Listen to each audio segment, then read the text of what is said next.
Hello everyone and welcome to the STPL. Not really sure why my camera's not showing, so I'm just going to see if I can fix that while we wait. But yeah, we're here for another day.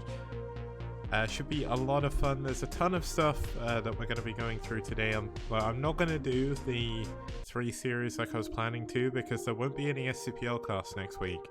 So what I decided to do is move IRK and White to Monday because that should at least get us somewhere. Here we go. It looks like I managed to get my camera working. We're all good. So the cool thing is we're going to have 2 series today as normal. We're going to have DM versus pSi, and then we're going to have VT versus Nice. So we're going to have 2 of our newer teams playing against each other, and also 2 of our older ones as well. DM and pSi have been around since the very beginning. Just going to mess with my camera a little bit.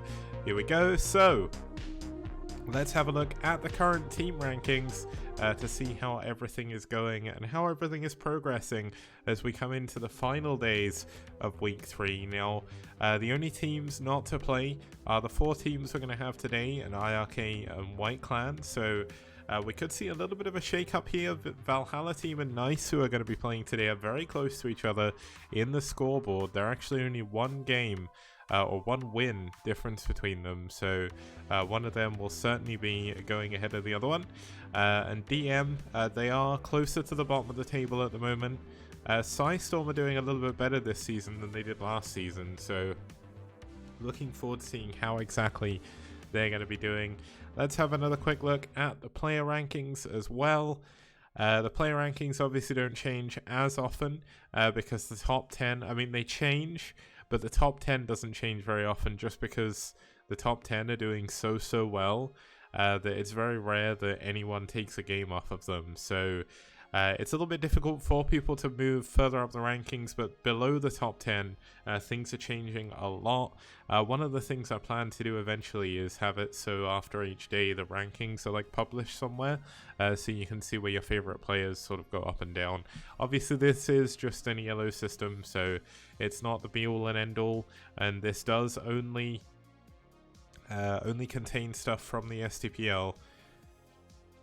So any games outside do not count, but that doesn't matter for the sake of this cast, which is cool. The STPL is kind of its own ecosystem. We've got a lot of teams, a lot of players as well, and we've had many great matches. We've had over 1,700 games in the STPL so far, and that continues to grow every single week. So can't wait till we hit that magic 2,000 mark and beyond. Now, if you do want access to all of these players' replays from the STPL, you can actually support us on Patreon, patreon.com/kicks. And on there, you'll get access to all of the replays. It's a one-time cost. You don't need to continue to sub to it, I don't believe. I can't remember how exactly Patreon works, but you can get all the replays so far. There's been some incredible games there as well, including games from Best, that's SK Telecom's Best, and KT's Mind as well. So lots of cool games, but having a look at the cool games we're going to be seeing today, we're going to be having a look at Storm and DM. Now, DM have 1 more total series than Storm have by quite a large margin. They actually got into the playoffs in round 1 of season 1. Storm unfortunately haven't had the best of seasons. Season 2 is definitely going a lot better for them, but they're kind of handicapped with their players in terms of, unlike a lot of the other teams, they can't go elsewhere for all their players. They're essentially, the Bulgarian community has made a team, and this is them, and they've got some great players there, but it kind of does limit their talent pool. They can't kind of get someone like DeWalt or something to like give them a few more wins. So it's all about watching the Bulgarian scene grow and watching their players grow as well. So it's been a lot of fun watching some of these. Now, head to head, DM is actually 4-0 in series against Storm. So a little bit of a risky play for or risky play, not risky play, more so a little bit disappointing for them, but this is going to be their chance to show their new Season 2 strength as we get into their series. Now let's have a look at who's going to be playing for them. We're going to start with a ZVT between Jim and Torsan on New Tornado. We're going to be heading into a TVT between Kiko and J1 on Blitz X. We're going to have a PvP between Marine and PRI on Multiverse or Pre. And then we're going to have a ZVP between Mitak and Tech. I believe it was Tech anyway. I'll need to double check. He may have been subbed out, but it's one of those things where I'll check as we go along. And if we do need to fix it, luckily enough, I have a database that can do all of that for me. So relatively easy to get that done. And our first couple of players here, we do see it's going to be starting off with Jim. Now, Jim is one of the stronger players on pSi. He is one of their newer players for Season 2. And he's done a very good job so far. He's beat Master, he's beat Essen. Now, he did lose to Marwin, but it was a pretty cool game. And Marwin is an incredibly strong Ukrainian / Swedish. I think he goes as Swedish now because he's lived there for a good amount of years. But it was a really cool game regardless. And I'm looking forward to seeing how exactly he's going to be doing here against his opponent, who is Torsan. Now, Torsan, unfortunately, hasn't done as well as Jim and statistically, but you can see there that the players he's played against, like, there's a really good amount of good players there. Like, you can see he played against Marine from pSi, who did an incredible job in Season 1. YY for Valhalla team, really good. He played against Bjol. That's really difficult to go against someone as good as Bjol, so no doubt there he is going to look to put on a good show today. As we go into map number 1, it's going to be New Tornado. Now, New Tornado, we haven't had too many games on it so far. In week 1, it was the Ace Match map, so we didn't see too many games there, but this week we've seen quite a few. We've only seen one TVZ where Chef Kev took down Mafias. That was nice versus Eternal Friends this week. No, that would have been week 1 actually. They got to the Ace match, so it's going to be cool to see TVZ on here. It's one of the more standard maps in the map pool, and just looking forward to getting into game number 1. It's Jim versus Torsan.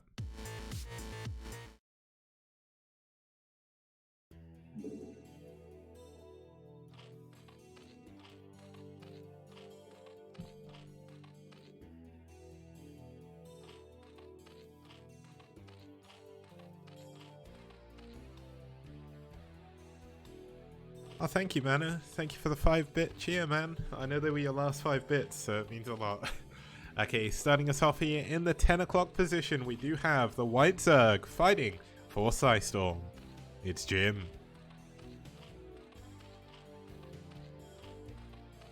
And his opponent spawning up here in the 1 o'clock position, we do have the Cyan Terran fighting for DM. It's Torsan. Now, I'm assuming that his name is based on the Japanese word for dad, but I'm not 100% sure. So, if anyone knows, if there's anyone from DM in the chat and can point that out, that would be amazing. Just because I don't know too much about Torsan. Now, Jim is obviously quite new to the STPL as well, so it's kind of difficult to say exactly what his playstyle is going to be like. So we're going to be kind of figuring out exactly how it goes as we go along. This game is turn rate 8+ lag. Okay, that's a bit unfortunate, but if you don't know, the STPL is a global team league. Essentially, there's players from all over the world, so it means there can be a few latency issues sometimes, but a lot of the time it is perfectly okay. We've actually got Nice looking to add someone from Australia as well. It'll be the first Australian we've got in the tournament, and that'll be interesting to see how they do. But that is part of the reason why we do cast from replays as well. Just because, say Rapid is co-casting with me at the moment. He's in Russia getting ready for the Corrupted Cup, but he's actually enjoying it, I think. He's posted a lot of pictures on Twitter, and obviously Rustbrain has set up like a live report kind of timeline where Soul Silver's posting a lot of images or photos and stuff. And it looks like they're having a lot of fun already. The tournament actually starts tomorrow. But say there's both of us co-casting, or even just me co-casting. Say we have a South American versus a South American, and you have me in the UK. Like, me casting live, that would cause a ton of lag. Now, not only that, but it's pretty much impossible for me to cast all the games in one day. We have to split the cast up over 3 days. That's usually Monday, Wednesday, and Friday at 2100 CEST. And essentially, we go through 7 best of 5s a week. Now, if they all go to ace matches, that's 35 games, which is absolutely ridiculous. That would take hours and hours and hours, and yeah, it's just not feasible. So we do cast from replays. I do apologize if that upsets anybody. I know there's a few people who aren't massive fans of replays, but it's all good. We've got 2 hatch muter coming in here for Jim, Torsan a skip gas. So there is going to be, well, there already is an expansion coming up. It was a 1 Rex fast expand, and things are looking relatively normal now. 2 hatch against Bio isn't a super common opening anymore, but it's certainly doable, and Jim has nothing to worry about. Now it'll be interesting to see what variation of 2 hatch Jim actually goes for, because there is a lot of variations. 2 hatch back in, say, 2007, or maybe 2009 is a little bit more realistic. Like, essentially, if you went to a hatch muter, you were just gonna build a ton of muters and keep building muters until you died or you won. But it's not like that anymore. There's a lot of economic 2 hatch openings. You can also go 2 hatch into 3 base, or you can still do that muter all in. So we'll have to see exactly what variation Jim does decide to go for. One of the versions that Cadenzi likes using against me is she goes about 6 muters and then goes straight into a 3rd base, and it really throws me off. Now obviously I'm not nearly as good as any of the players that actually play in the STPL, but playing against Cadenzi is super difficult, so we'll have to see how Jim stands up to it. Now, Torsan back at home is actually adding on his 2nd Rex. There's going to be an academy coming up next, if it's not already started. No, it's actually going to be an engineering bay first. Now, this isn't the most common way of going for this kind of opening. Usually you'd want to get the academy a little bit quicker, especially against someone going for a 2 hatch muteless play. But I guess in a way you have to get the engineering bay for the turrets. So skipping the academy here a little bit interesting. That should really be starting now. Here we go, the academy's finally coming up. The reason why the academy is so important is if you don't have stim and range against muteless, you can be in a lot of trouble. Now, Jim is actually going to opt to play the aggressive version of 2 hatch, going into +1 attack on his air immediately, and that's definitely going to help him against these bio balls. Now, Jim is going to be able to hit a timing here where Torsan doesn't have both stim and range, and that's going to be a big problem for Torsan, because when you go for this kind of play, the power behind Bio is having the medics, having the Marines together in a big ball, and then pushing away the muteless. But the muteless going to get in. The turrets, though, finishing almost perfectly in time. Unfortunately, a little bit late, but not too late to worry about. Only losing a single SCV there. But this is going to be the problem. He has no realistic way of actually fighting the muteless at the moment with no medics and no range. This is so hard. Now, it looks like either Stim has just finished, or he must have some kind of upgrade already, right? No, wow. Actually delaying Stim. That's a little bit of a macro error from Torsan here. This is likely because he is a little bit put off. He did sub in for Kiri, so I think this is probably a little bit last minute. This is always the problem. That's a little bit unfortunate as well when you accidentally put a turret where your scanner's supposed to be. Not the best feeling. You can definitely see Torsan is feeling a bit with the nerves at the moment. Now, one of the medics actually getting immediately picked off. Jim doing a relatively good job here with his muteless micro. Now, +1 attack is still going to be a ways away, and there is no +1 attack for the Marines just yet either. So, Torsan definitely having a few issues here. Maybe a little bit of nerves coming in, maybe a little bit of unpreparedness being a sub. But Factory trying to come up. And this is where the lack of range really starts to hurt. Like, the muteless can really... Oh, man. I think he's forgotten range. That's really unfortunate. It's going to be so difficult to deal with these muteless when you don't have range. There we go. Range has only just started. Torsan has realized his mistake. And Jim should, for all intents and purposes, be able to get away with this game. But he does still need to make the right moves. Now, back at home, he's going for a 3rd base. No Queen's Nest just yet, so it's not going to be fast hive into Guardians or anything like that, but +1 attack should be nearly done. And when +1 attack kicks in, this is going to be so much more difficult for Torsan. The mutants are going to kill the turrets so unbelievably quickly that it's just going to be crazy. Now watch this, +1 attack just now finishing up. And that's going to make these mutantless lives a lot easier, but still needed to be careful. There are a lot of marines and a lot of turrets, but there's a second group of mutantless here ready to come in. Double. This is really difficult to do. Trying to think of the right word. Microing 2 sets of mutantless, 2 control groups of mutantless in one go is actually really hard. Now, let's see if Jim can pull it off. Now, looks like we are going to have one of the mutantless go down. Having a little bit of trouble with this micro. It is difficult, though. So, wait, is this more than one? Maybe it's just one control group. It looks like there's more, but yeah, it's just going to be one control group. But look how quickly this turret will go down. Like, +1 attack does so much. Now, Torsan, given the fact he did forget his upgrades, is actually not doing a bad job holding on. His SCV count is still relatively high. His factory has come up, so Starport should be on the way soon.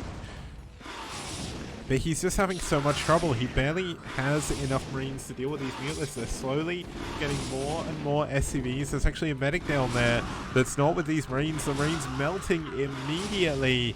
Another couple of turrets going to go down, and I think this has to be it, surely. Unfortunately, Torsan has done his best here, but a little bit of nerves causing a few mistakes that have been quite fatal. I mean, Jim still hasn't technically won the game, but he's so far ahead that there shouldn't be a way for Torsan to come back in. But it is the STPL. There's never a reason to rule everything out. And let's see if Jim can deal with this. The 2 groups of mutantless now finally coming in. Going to take down this bunker with absolutely no problem. And they should really just look to focus down the turrets on the barracks. But I think he's just being a little bit more careful. Still no Queen's Nest or anything. Drones have started mining at the bottom base. And Jim has just got to micro his way to victory here. But you still need to be careful. As long as the Terran player is alive, there still is a chance. But I think if Jim just goes, yeah, here we go, he's just going to go on the turrets now. Look how quickly they're killing them. Like, there's absolutely nothing the turrets can do. Even the glaive worms doing so much damage to the marines now that it just makes it very difficult to even actually engage. It's 10 damage per per initial hit, and then that goes down to 9 and 8 if I remember correctly. I can't remember how the mutant damage works, but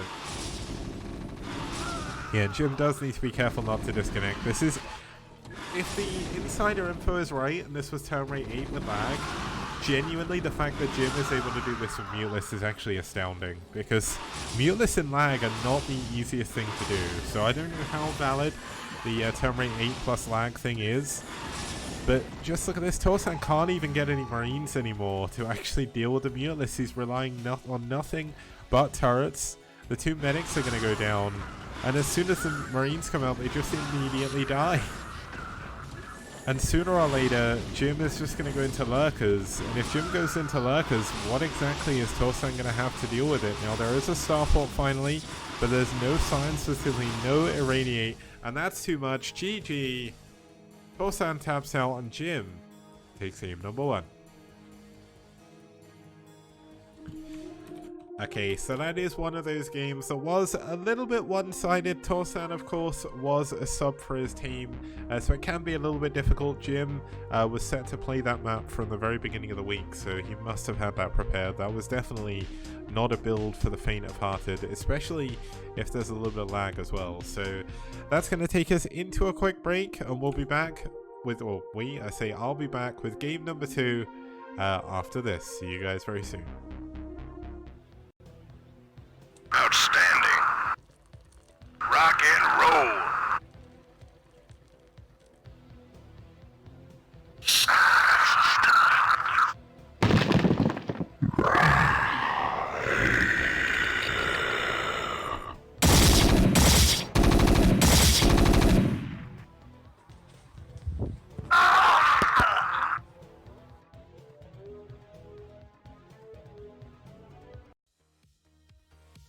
STPL does. Bio TVP. Wow! You got it. STPL does. Mass Scouts? No problem. Broadcast 3 nights a week on Monday, Wednesday, and Friday, 2100 CEST.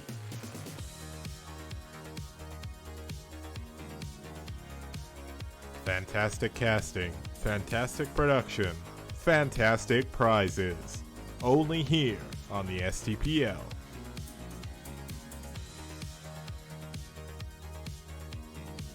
Did you know Reavers could be this radical? How did these lings even get here? All I know is that's one dead base. STPL does! Wraiths, Valkyries, Carriers, and Corsairs? Forget about it. You won't see that anywhere else. STPL does. STPL does. STPL does. STPL does. STPL does. DT's doing game-ending damage? Name a more iconic duo. We've even got carriers in PvZ. How amazing! A global team league on the scale you've never seen before. Don't see this in BWCL, STPL does. All that and more, only on this amazing 64-bit STPL. What BWCL don't. Impressed? I know I am. Why not support us on the link below? Patreon.com/kicks. But act fast. It's a limited.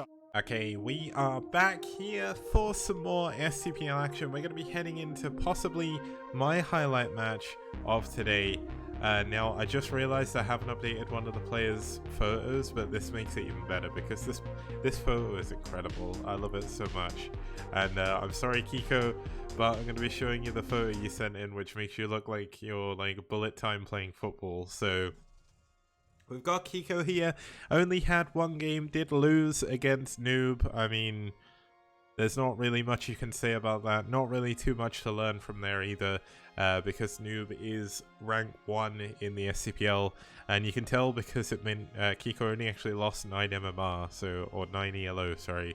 I keep calling ELO MMR and vice versa, so a little bit unfortunate, but of course, his opponent going to be fighting for DM is going to be J1. Now, DM and pSi have actually added quite a few players to their roster for Season 2. Now, J1 has actually been pretty good so far. He's 2 for 1, 66% win rate, and overall he's actually been quite a fun Terran to watch, so I'm kind of excited to see how his TVT is actually going to be, because TVT is weird in the way it separates Terrans. You can have so many different actual play styles in TVT. I'm kind of excited just to see how that actually goes. Now, having a look at the map, we're going to be moving on to Blitz X. Now, Blitz X is quite possibly one of the best maps for TVT I think ever, especially in terms of 2-player maps. If you look at the way the map's laid out, you have a main in the top left, main in the top right. They're close by air, which makes drops incredibly powerful. You have an island base between them, and then you have 2 high ground bases in the middle that are very difficult to actually push through. So this map splits very, very easily vertically. You can also have some other weird splits as well, where you kind of split it diagonally. We'll have to see exactly how that's going to go. It could be a quick game. You never know with TVT. But I'm excited regardless. Let's get into game number 2. It's on Blitz X. And it's Kiko. It's Kiko versus J1.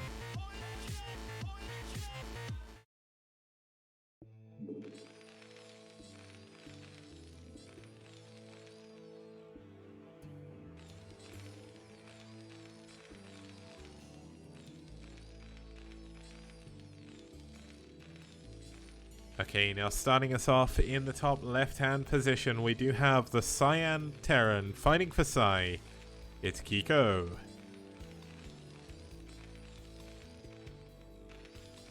And his opponent spawning over here in the top right-hand position, we have the light yellow Terran fighting for DM. It's J1.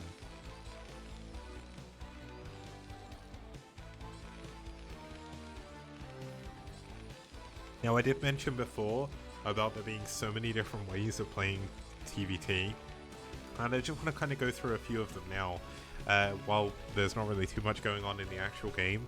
Obviously, there's a lot of variations of openings. You can go for 14cc relatively easily. You can also go for 1 max expand. You can go for a factory expand. You can also go for a factory all-in. You can go for 2-port wraith. You can go for 1 factory 1 starport. And from there you can either go drop and tanks, drop and vultures, or even wraith and tank. And depending on the map, obviously different builds have different strengths.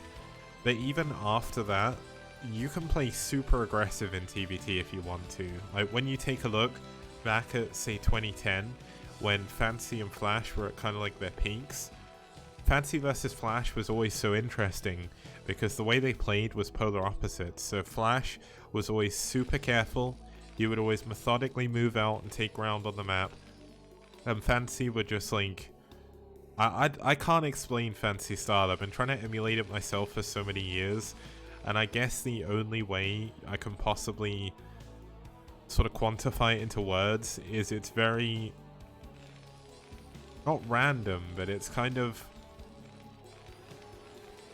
I don't want to say aggressive because it is aggressive, but it's calculated. Like, it's not aggressive for the sake of aggression. It's aggressive because he calculated that he had a chance to break somewhere and it immediately went for it. We saw both of them go for a lot of drops back in the day as well. Now, obviously in modern TVT that's changed a little bit. Drops are still popular, but you also have a lot of sort of wraith builds these days. Now, wraith builds are weird in the fact that they're not actually that good in my, like, they're very situational, because if you go wraiths, your opponent kind of has to either build a lot of Goliaths or go wraiths themselves or go Valkyries. Now, the issue with Valkyries is they cost a lot of supply, they cost a lot of gas, and once you've actually cleaned up the wraiths, the Valkyries don't do anything anymore. So a lot of times you'll see like wraith versus wraith, in which case like the micro is absolutely ridiculous. Now, Goliath tank and dropship, the reason why wraith is actually so good is because if you can catch the dropships with the wraiths, you essentially win the game, because you kill a ton of supply in that dropship tech, as well as a lot of the units inside most likely. So I'm kind of excited to see how both of these players are going to try it. Now, we are going to see J1 going for that 1 factory 1 starport. Meanwhile, we have a 1 factory expand here coming in from Kiko. Now, Kiko's actually opted to go for 3 Marines. That isn't normal as such in TVT. Realistically, in TVT, you want to build as few Marines as possible to get the CC up as quick as possible, but actually heading for these 3 Marines here is going to help him a little bit, because it's actually going to be 2 fact, 1 starport off of 1 base. J1 is going to play this hyper aggressive here and see if he can get a really good position on the map. Now, just to actually, while we've got a moment in this game, let's zoom out a little bit and look at the way the map features work on this map. So you have this small area here. Now, there is a small little gap which no Terran mech units can fit through, but if J1 wants to push, he can actually mine out these minerals. Now, there is quite a lot of minerals there. It does take quite a few trips to get all of them down, but if J1 can break up onto this ground, if you get tanks on this high ground here, you essentially control the thoroughway out of Kiko's base, so it can be very difficult. And also, if you can get tanks to this location by pushing through the middle here, you can actually set up a really, really hard contain and make it very difficult for your Terran opponent to really do too much. Now, we do have the 2nd factory coming in here for Kiko, so he will have a decent amount of units. Now, this is actually going to be double factory vulture production here for J1. Now, J1 is actually mining a lot outside of his own base, so I don't know if J1 has maybe misread what Kiko is actually planning to do, but there's going to be a dropship coming in. The barracks does spot this, which is a massive, massive deal. Now, you can already see that Kiko is pulling his units back into his main, because as long as he defends his main here, he should be in a good spot, and this is going to put J1 actually quite far behind. But here we go, the dropship going to be moving in. Unfortunately, it looks like there's no reaction to the fact the drop was there. I think he was more worried about the barracks. So this barracks is going to be doing a ton of work. And here we go, J1 going to drop in. He's actually got a lot of mines left on these vultures as well. And if you get a lot of mines in your base as Terran, it can be very, very frustrating. You don't have observers or anything, so you kind of have to waste scans on it or build turrets. But nice target firing so far by Kiko, keeping those mines out of harm's way. But unfortunately, oh, the mine! Okay, he does get it. But the trouble is, he's lost one base worth of mining. He's obviously kept all the SCVs alive. But he did lose mining time, and that's a pretty big deal. Now J1 is going to pick up the vultures, head over to the natural. But it looks like Kiko is going to be a little bit better defended here, as there are 2 tanks already. Finally, the 2 factory production starting to kick in. And Kiko after that is going to be in a pretty good position. Now he does need to make sure he keeps up on his SCV production. Now, it looks like through the micro there, both of them actually let the macro slip just a little bit. We do have an armory up here, not upgrading +1 just yet. Back in J1's base, we've got 2 factories still producing. He's finally going to move on to tanks. Now, speed is done for the vultures, actually laying a lot of mines in kind of the dead space here, but are going to be useful for scouting any possible dropships later on. That's a really nice path to go through with your dropships. Now, looks like J1 is continuing to try and be aggressive here. This is a little bit of a risky play, given the fact he hasn't really done all that much damage. But given the fact he is expanding himself, it'll work out quite nicely, I think.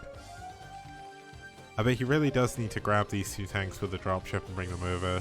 Looks like he's going to go into the main again, though. Kiko is actually not defended in his main anymore. He's pulled all of his units away, so this could be a massive deal. Kiko does not see this, so here we go. J1 going to be moving in with his vultures, getting one of those SCVs, going to get a second one, not delaying the armory or the academy, but will delay the barracks again. And look at this, he's just going to pick up and go away. That's the kind of moves you need to make in TVT. And look, Kiko's actually pulled everything away from his natural, so J1 is going to be able to do more damage here. Gets an SCV delaying the gas, gets a second SCV, yes, just about, but does lose all the vultures again. But look at this, J1 with that damage. It wasn't much, but it's actually evened up the worker count.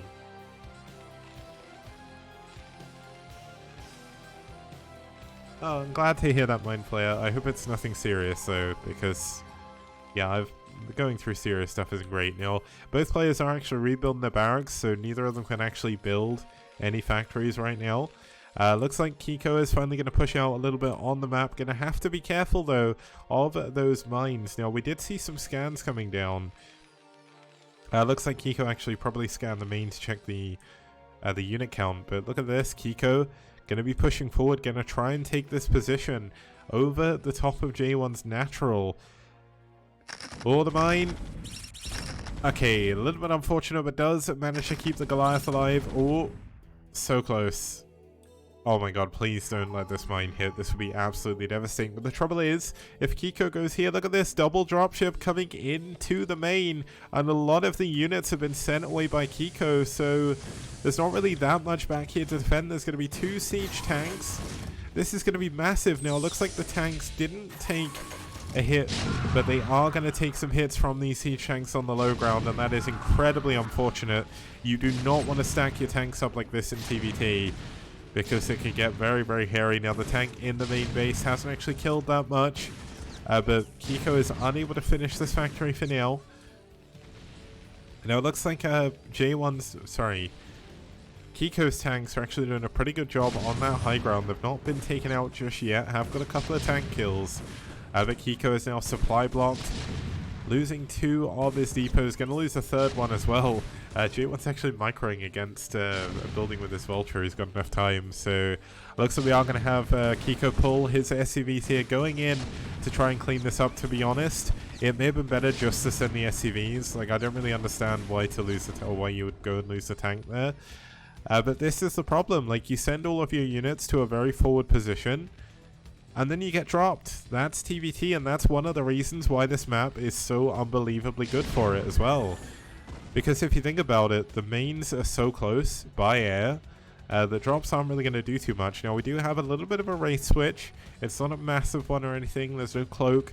No second or third starports, but we do have an additional 2 factories coming up, plus 1 attack is finally on the way now. That's going to be a lot further behind Kiko's, but unfortunately Kiko doesn't have his starport yet, so there's going to be no +2 for a very long time, but Kiko is going to be the one to look to expand here. The Wraith coming back in, tanks on the low ground shelling down. I really wish that Kiko would have sent an SCV with this to actually repair, but looks like J1 is eventually going to be able to break this. Like, there is going to be 2 dropships worth of units dropping on it, but Kiko I definitely put at the advantage still now.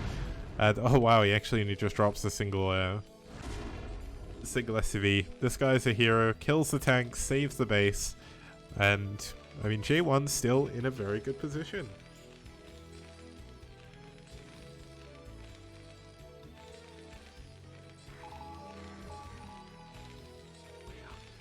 All of Team pSi are actually from Bulgaria, so if you're unsure where Team pSi are from, like, I don't think they have a single member who's not from Bulgaria. They're like the Bulgarian StarCraft 1 community, essentially, so if you know any Bulgarian players, they're very, very likely on pSi. Now we finally do have a starport coming in here for Kiko. Missile turrets coming up. I'd prefer to see these a little bit further forward, but you can't actually build turrets here because they can get sieged by a tank. So kind of interesting how we'll have that. It looks like Kiko wants to try and sneak a base down in the bottom left.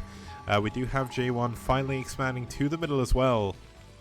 Now, one of my favorite things about TVT, and this is such a strange thing to love, is just hearing all of the scan sounds going off constantly. It just feels so therapeutic for some reason. And here we go, J1 looking to make another drop into the main. No, actually going to drop into this third base. Looks like Kiko has left it a little bit undefended.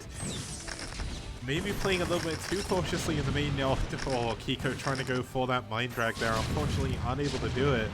Losing the Goliath in the process, but looks like we are going to have these tanks cleared up. But look at this, Kiko is actually out of range. He's misjudged how far away those tanks are, and that could be really problematic because look at this, the scanner's going to go down, the scan energy not been used up yet, and this is a forced base lift. He should just send the SCVs. It's TVT. SCVs are essentially worthless. Like, it's really hard to explain this until you watch someone like Flash play TVT, but Flash will literally send SCVs to their death regardless of the point in the game, because the important thing is you keep the base alive. If you keep the base alive, you build another 10 SCVs and it doesn't matter. Like, I would not like to be an SCV in Flash's army in TVT, because they get pulled at every possible opportunity. You've heard about conscription. They become Marines. These poor SCVs don't even get Marine suits. They don't get guns. They just get sent to their deaths. And looks like we are going to have a Wraith come in here. This will eventually clean this up. But the issue is there's going to be another 2 dropships going along the top. There isn't any repair on this dropship though. Oh, this dropship's going to go down. There's nothing. Oh, that's unfortunate. But that's why you repair your dropships, folks, because otherwise they're going to die. But look at this, J1 is going to take the economic lead now because Kiko was unable to get a base in the bottom left. And his third base in the middle is actually being denied by a single tank. And that is a fair point. If they got SCVs or if they got Marine suits, they die even faster. Finally, the boys have been pulled. They're going to jump on. Look how quickly this tank dies. None of the SCVs died. These guys, they're going home with a Medal of Honor. And finally, Kiko is able to defend his base in the middle. Gonna start mining. Should be getting guys on this gas immediately. Now let's check the factory count for both players. We've got 1, 2, only 2 add-ons here for Kiko because he was only on 2 gas for a while. But J1, look at this. He's going up to 7, 8 factories already. 3 machine shops. To be honest, you can probably afford to go for more than 3. But this is the problem. Look at this. Kiko going to try and push forward. Is going to get one of those tanks. But you can't really attack this base. Like, the way this map works, like, this area is not going to be broken. This is a pretty cool game so far. We've actually got a Vulture run by coming down here in the bottom left. Going to lay some mines to block any further expansion attempts from Kiko. Let's see if +2 attack is done. No +2 attack just yet. It is nearly finished. Let's have a look at J1. He does have +1 attack. +2 attack is a little bit further away, but obviously in a decent position regardless.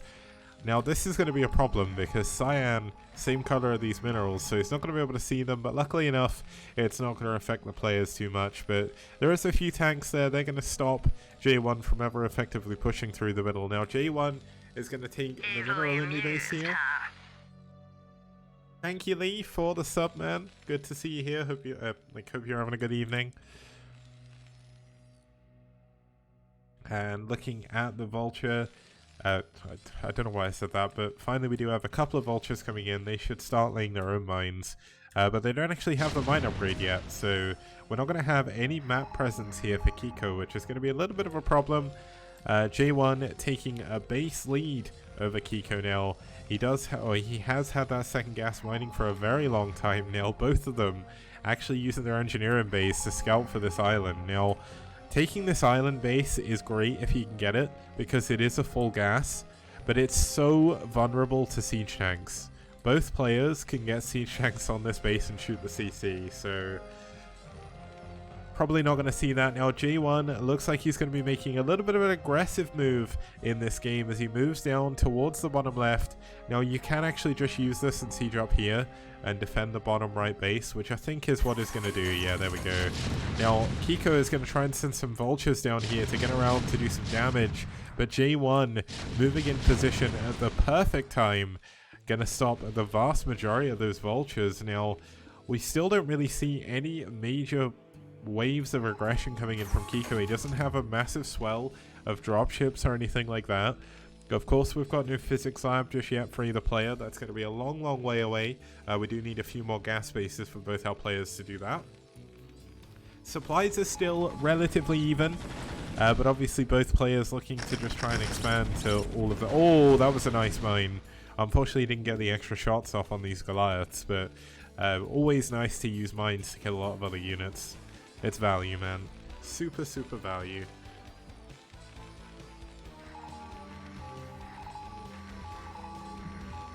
Now, +2 attack is actually done for Kiko, so realistically, Kiko should be the one who's being aggressive here. But +2 attack has finished for J1 as well, so scratch that. It's going to be difficult for either player to push. We are seeing that big map split in the middle. Now, interestingly, we don't have J1 pushing to secure this location, so it does mean Kiko can actually move up to this location here and siege down these minerals. Now, that can be a very difficult position to break up here, but obviously when you're on the low ground, you have a lot wider of an angle. We do have a lot of scans going down still. Both players taking their fourth gas base at pretty much exactly the same time, but this is the big move here. Kiko, or J1 even, is going to go for a big drop into the main base. It looks like there is a lot of turrets though, and a lot of Goliaths. Oh my god. Oh, the dropship goes down with 4 Goliaths in. The SCVs have been pulled again. He's going to try and break his way through. Kiko in a little bit of a dangerous situation here. Going to find it very difficult to push up to these tanks, but it looks like he's doing a relatively good job so far. The J1 is taking a massive supply lead in workers. Really, Kiko is not leaving tanks in the correct location, but it looks like Kiko is trying to break through the middle, and he's finally broken through, but he can't break through these 2 tanks. Surely it's going to be so difficult. But I mean, J1 has no vision of this, so there's absolutely nothing he can do. Look at this, he can't see the SCVs. Now we do have another big drop lining up, but the dropships haven't been repaired. J1, you need to repair your dropships, because that dropship is going to go down with 2 tanks in it. It looks like we are going to have him drop into the island base. If he can do that, it can be pretty good. One thing to point out... Okay, so this is actually proper high ground, so we can't see it. I know there's one of the maps where this terrain isn't actually proper high ground, but it is. So he is going to be able to stop the mineral mining, at least from these couple of patches. And it's going to allow him to take this gas in the middle if he wants. It's going to be hard, though. Okay, using some more sacrificial SCVs. Looks like Kiko has got the memo, but unfortunately his units are stuck and they're not pushing forward, so finally, we're going to see that now. He has lost his vision on the high ground, but good scan. I don't know why this is lifted. The tanks are not in range of that base. They may be able to just hit the comsat, but they're not going to be able to hit the minerals. So he's a little bit of a reaction there. In terms of upgrades, 2-1 upgrades are actually done for J1. Kiko has 3-1 now. Wouldn't surprise me to start to see some kind of air switch coming in soon. But Kiko's actually down 40 SCVs, so Kiko's economy is not great. He doesn't have the kind of mineral bank you would normally see in a TVT. He's got a lot of factories building units. Now, he is going to clear these tanks out, but part of me wonders if it's actually worth doing that. You may as well just leave them there, they're dead supply, but I guess when you worry that your opponent's going to take the island base, it's pretty worth it.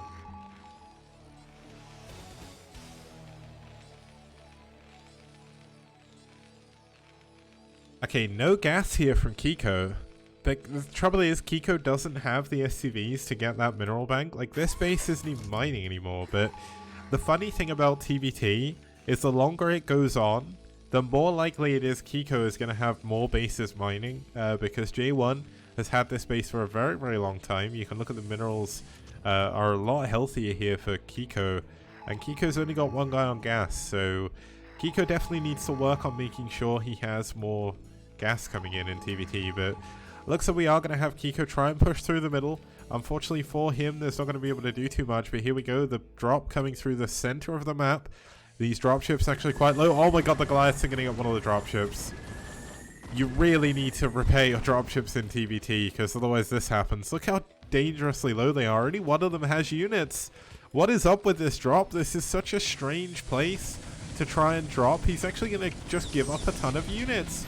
And if the dropships go down, you lose your mobility in TVT. There we go, another one gets picked off. And another one is about to die as well. And oh no, that dropship's going to die to the turret, I think. Oh, okay, that was close. J1 definitely has an advantage now in this game, both bank-wise, SCV-wise, and supply-wise. But the army supplies are actually surprisingly similar. Given the amount of SCVs that Kiko or J1 actually has compared to Kiko. So J1 has got to realize that he can't actually do a ton of damage. He needs to look to try and find another way around. Now, if he actually scans ahead, he'll find that there's absolutely nothing down here. Just take these 4 tanks and push them onto this high ground, and it can be so good. But obviously when you're in the heat at the moment, there's a lot of adrenaline going through your system. You're not 100% sure. Now, is this going to be a physics lab or a covert ops? I'm going to assume a physics lab. Yeah, it is going to be a physics lab. I was hoping it was going to be ghosts. Like, ghosts would just make this game complete. But unfortunately,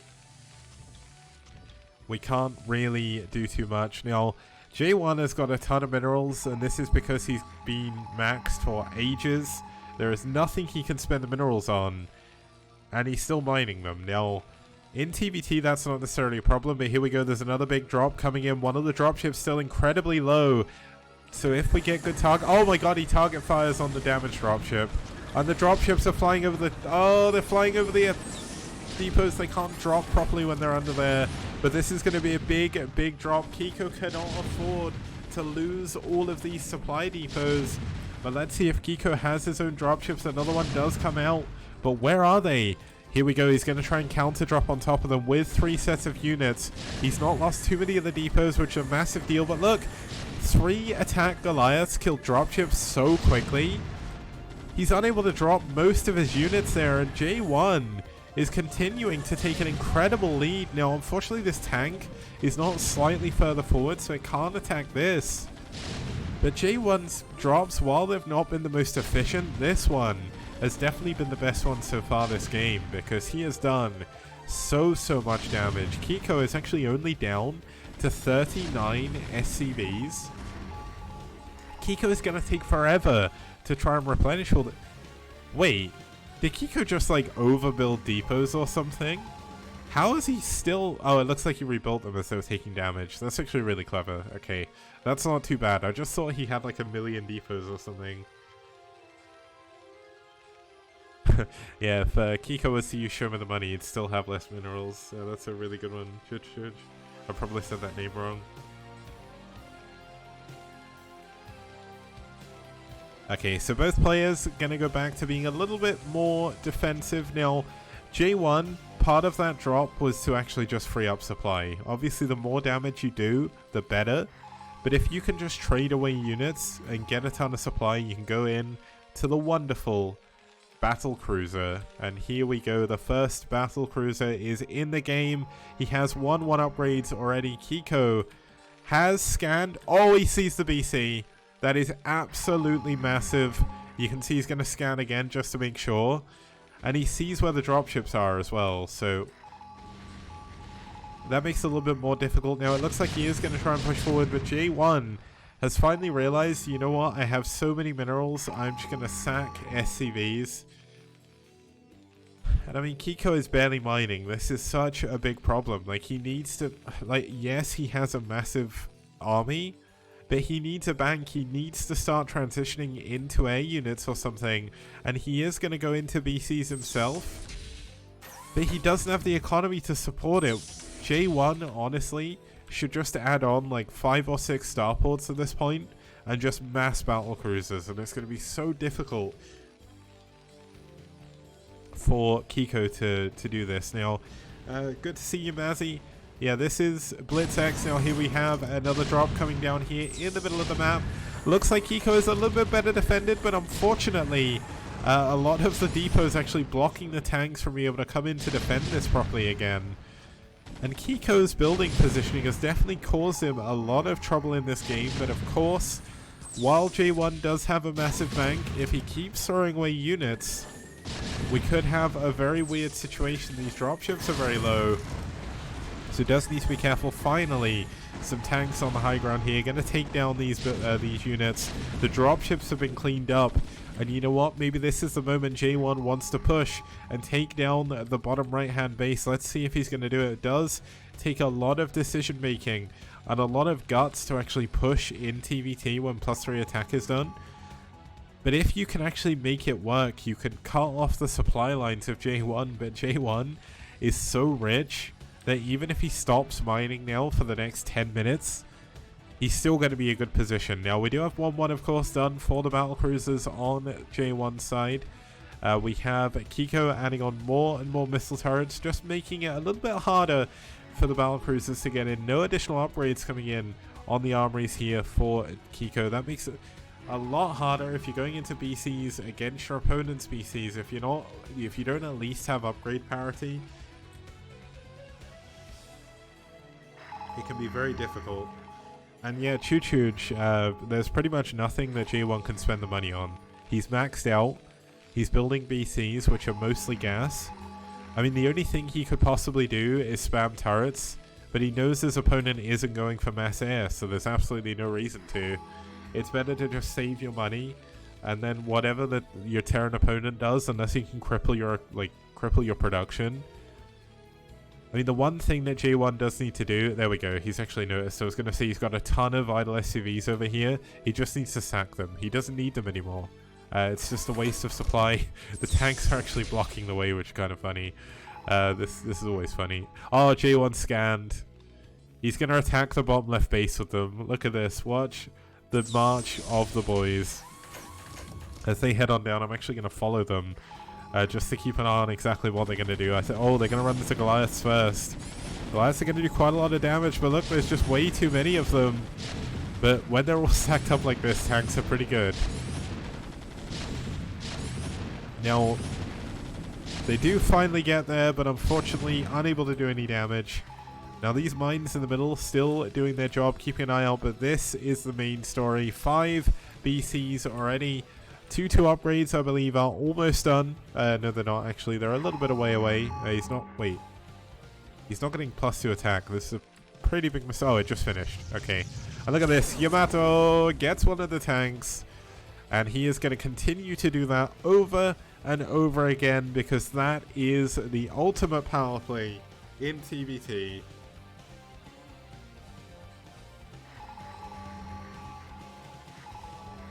Okay, so many scans going off absolutely everywhere. I love that sound so much. Both of them trying to figure out exactly what their opponent has.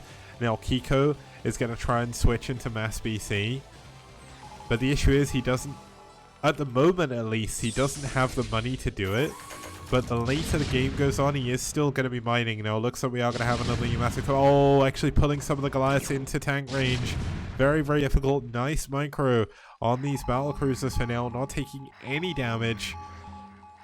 Now, are we going to see a big drop? A big drop in the main could actually be very, very powerful here. If he knocks out the starport production, he's going to be in a good spot. But the trouble is, he doesn't know exactly how much J1 has back to defend. And here we go, another Yamato going down, another dead tank. Trading energy for units is always a good play. And yet again, another Yamato. I never get bored of hearing Yamatos going off. I wish we had lockdown though.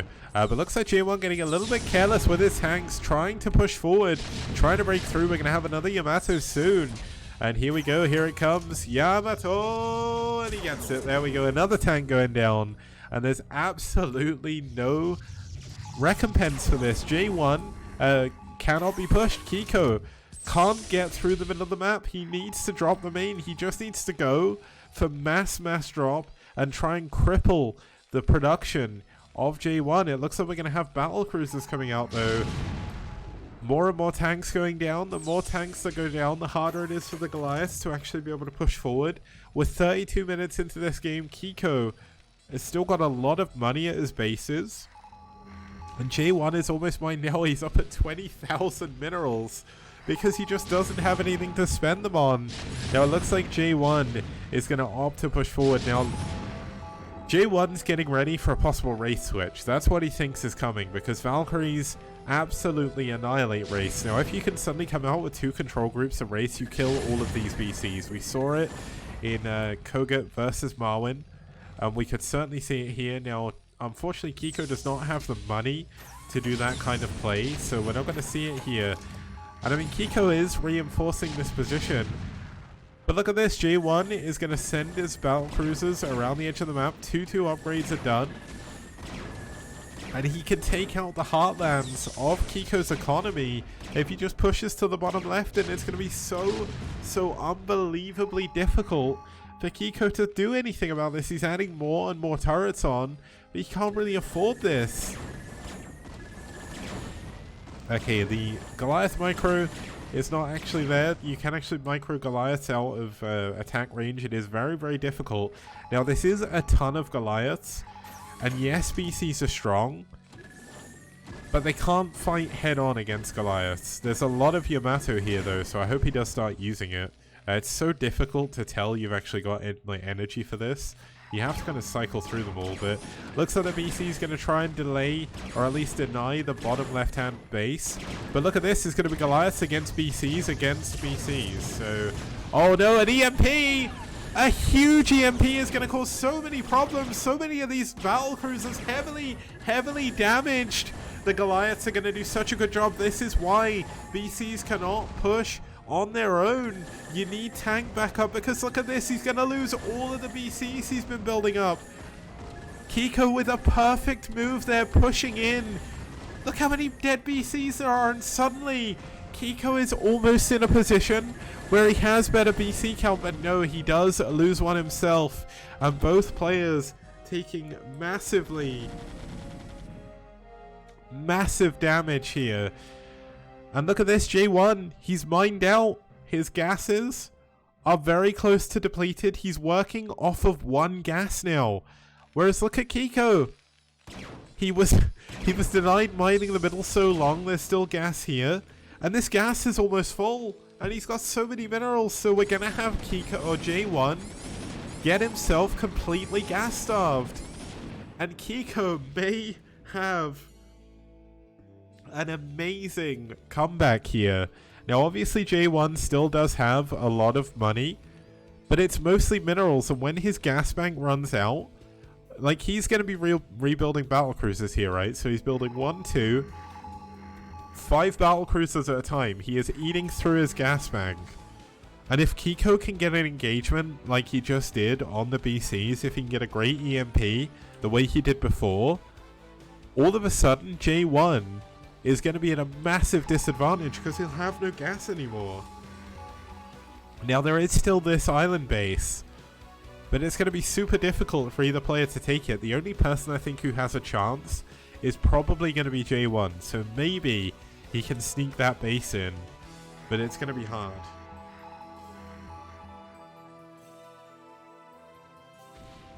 It is still quarter gas, but it is a little bit difficult still. And obviously, upgrades are going to be at parity soon. So we've got more and more SCVs throwing themselves away. We do have 3-3 upgrades. More Yamato coming in. The Goliath's getting caught out. You don't want to have this happen in TVT. It's so difficult not to have that happen. And there we go, another Yamato coming in. There's no vessel, or there is 2 vessels actually. He's going to try and go in for an EMP, but good splitting on J1's BCs. It is actually going to be 9 BCs up against 6. The upgrades are actually still favoring J1. Very close to parity though.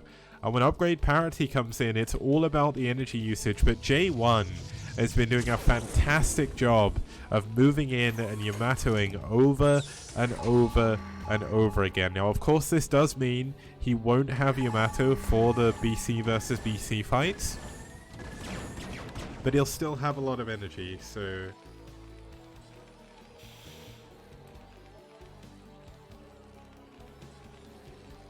Okay, so Kiko is looking to reinforce his position in the bottom middle. He knows that he has to keep this base alive.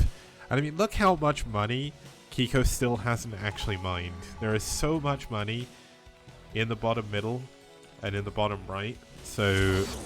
Oh my god! He did it! How did I just catch that? He dematrixed the Yamato, so he saved the tank. Wastes 150 energy. And he does it again! Oh my god! That is so pimp.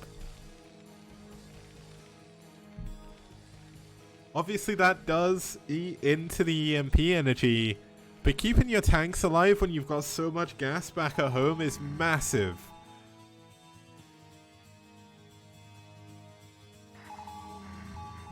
Okay, so both players just kind of feeling each other out. It's kind of weird. It feels like I've actually got like reveal all on, but it's because there's so much vision over the map for every single player, or for both players even.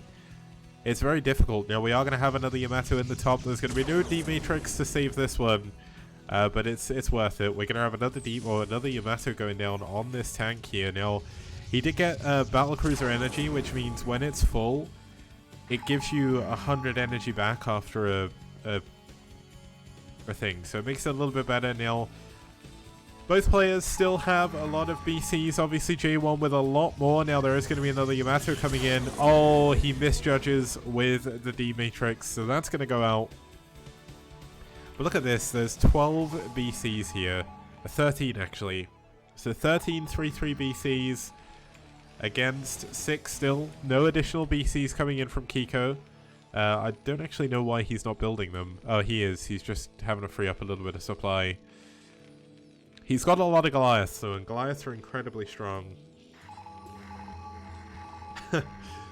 Yeah, he doesn't need to cast this with heroic sidekicks. Nuke would be very nice, but I love TVT, so... TVT is so good. Now, it is only 3-2 upgrades on ground, so he did actually save a little bit of gas as well. 3-3 doesn't do that much, but here we go, another Yamato coming in. Let's see if there is a D-Matrix ready. Oh, he doesn't save that one. Okay, that's a little bit unfortunate. Now, another load of BCs actually come in. They're all on full energy. We don't actually have a vessel for EMP for J1, so... Oh, he D-Matrixed the wrong tank again. That's a little bit unfortunate, but it is clearing up a little bit of supply. And another Yamato coming in. Now, it's kind of funny seeing so many D-Matrixes. Oh, is he going to get it? Yes, he does. That is so amazing. I love watching that. That is such a cool play.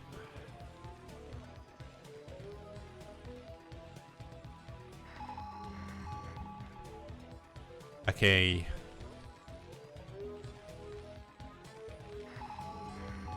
Yeah, it's so frustrating to play when you're in this situation. TBT is so stressful. Oh, and there we go. He saves another tank. Another Yamato wasted. Kiko is a boss with these D-Matrixes. I'm not gonna lie. Yeah, Yamato versus D-Matrix, man. you Yamato and then you D-Matrix the unit that it's targeting, and it only eats the D-Matrix. It's so good. And this is the first game I've had like this in the STPL in over 1,700 games. There has been 1,700 games since the very beginning of the STPL back in March 2018. And honestly, this is a one-of-a-kind TBT. And here we go, Yamato going down on the BC, gonna get one of them. And I mean, J1 still has a massive bank, but look, he's mined out of this base. He's mined out of this base. He's throwing away some more SCVs, but he's mined out of this base as well. And because Kiko was blocked from mining for so long, he's still got minerals at this base, and he's barely mined this bottom left-hand base. We're going to have fully mined out gas. This is going to be a fully mined out map, isn't it? Minus this one base. Oh my god, if it comes down to the island base, that would be so unbelievably sick. So we've got... I believe that was... Okay, I can check easier now. So 12... 14 VCs. Okay, now we're going to have counter Yamatos coming in. Oh my god. Oh, a D-Matrix as well. Gonna make Yamatoing this BC not really worth it. But there's going to be no EMP. If he can EMP this clump of BCs, he can actually go in and win the game, I think. But he still needs to be careful though. There's so many tanks on J1's side that his Goliaths can't actually move in and get close. But both of them are just constantly scanning each other. Look at this. All of their attention is on the middle of this map here, because this is the one part of the map that actually matters. Now, J1, about 10 minutes ago, tried to go around to the bottom left of the map, but he couldn't do anything. Now, J1 is realizing he can push a little bit closer with these tanks. There is going to be another Yamato coming in.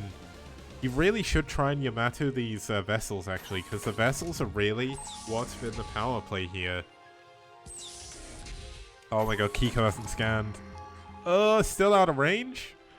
That is so close to range, though. Wait, unless...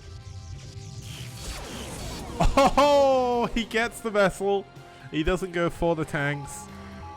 Another Yamato going to come in here. He's looking to just Yamato the vessels now, because he knows the vessels are the one thing that are causing him problems, because the vessels have kept Kiko's tanks alive this entire time. Like, he's had these 3 tanks for like 15-20 minutes at this point, and here we go, another tank going down. Kiko is able to replenish the supply though. His bank is starting to get massive himself, and look how slowly J1's gas is going up. Oh my god, another couple of vessels going in. We did have a D-Matrix there. Does save... Oh, he doesn't save the BC, unfortunately.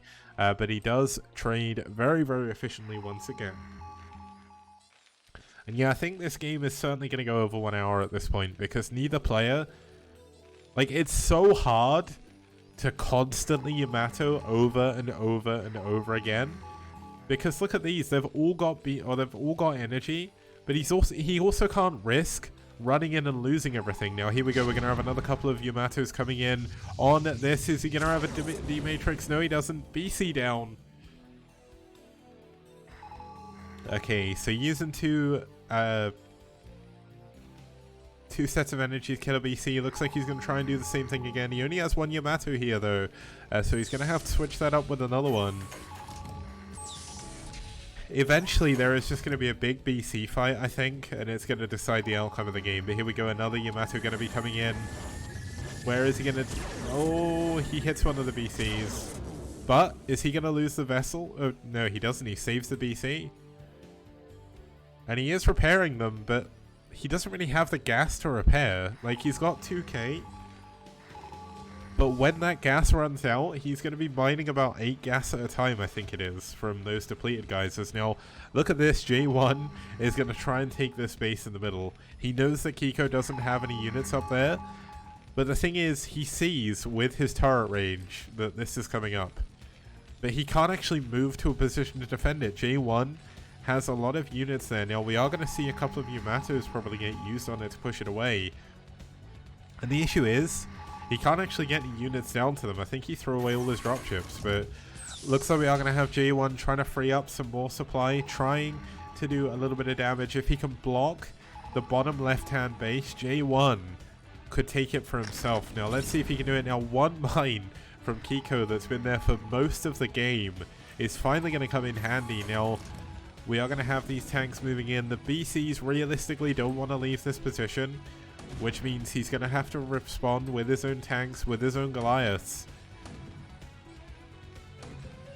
And is he going to be able to do it? Now, he is going to be able... Oh, he's actually got a lot of tanks here himself, so this could be a pretty good defense. But J1's got so many units here, he's definitely going to push through. So that's going to be one base down for Kiko. And then one base up, most likely, for J1. Should expect to see him sending an SCV over, I would imagine. But there is still a tank back here defending. So that's going to be a little bit harder now. There is 3 tanks on the low ground here. So, oh my god, they actually get so much damage done. Now, while this is going on, neither player is really doing too much with their BCs because they're all focused on this bottom left-hand corner. And look at this, a single battlecruiser comes down and cleans up shop. Like, he's like, okay, now we've got another couple of BCs moving in. It is 2 BCs to kill a BC with a Yamato. But obviously if D-Matrix comes in, there we go, saves the BC. The vessel's going to go down though, that's 100%. Unfortunately he did D-Matrix the wrong thing there, could have saved a vessel, but I mean, neither player is really in a position where they want to throw their units away. There's still no gas mining on here. Kiko's gas is actually getting really, really low. This gas is finally depleted, so all of the gases minus the 12 o'clock are now depleted. And J1 has a massive advantage. He's got 200 gas more. Sorry, he's got 2k gas more than his opponent. So regardless of the outcome of this battle, if he switches back into ground, he should be in a good position. But Kiko, he needs to stop this gas coming up. If he can take this base, this is an entirely different game. But it's so difficult for him to actually move across and do it.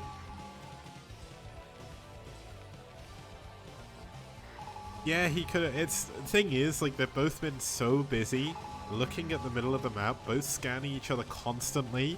Like, the amount of scans that are going down is ridiculous. It's so good. And every movement Kiko is using a scan for, he's just keeping an eye on exactly where the BCs are, because he knows that all he has to do is trade efficiently. If he trades well, he is in a good spot now. Both of them are realizing the situation. It's almost a stalemate game here because neither player wants to risk being aggressive. You run in, you lose a BC, that's a problem. And look, the command center is going to lift now so some tanks can get up here. But he's actually built too many turrets, so the tanks aren't able to get up there, which is kind of funny. Oh, okay, he's going to use a... Oh, we did have a tank go down to one of these BCs. Nice job. But here we go, look, dropping on the low ground, gonna kill this gas.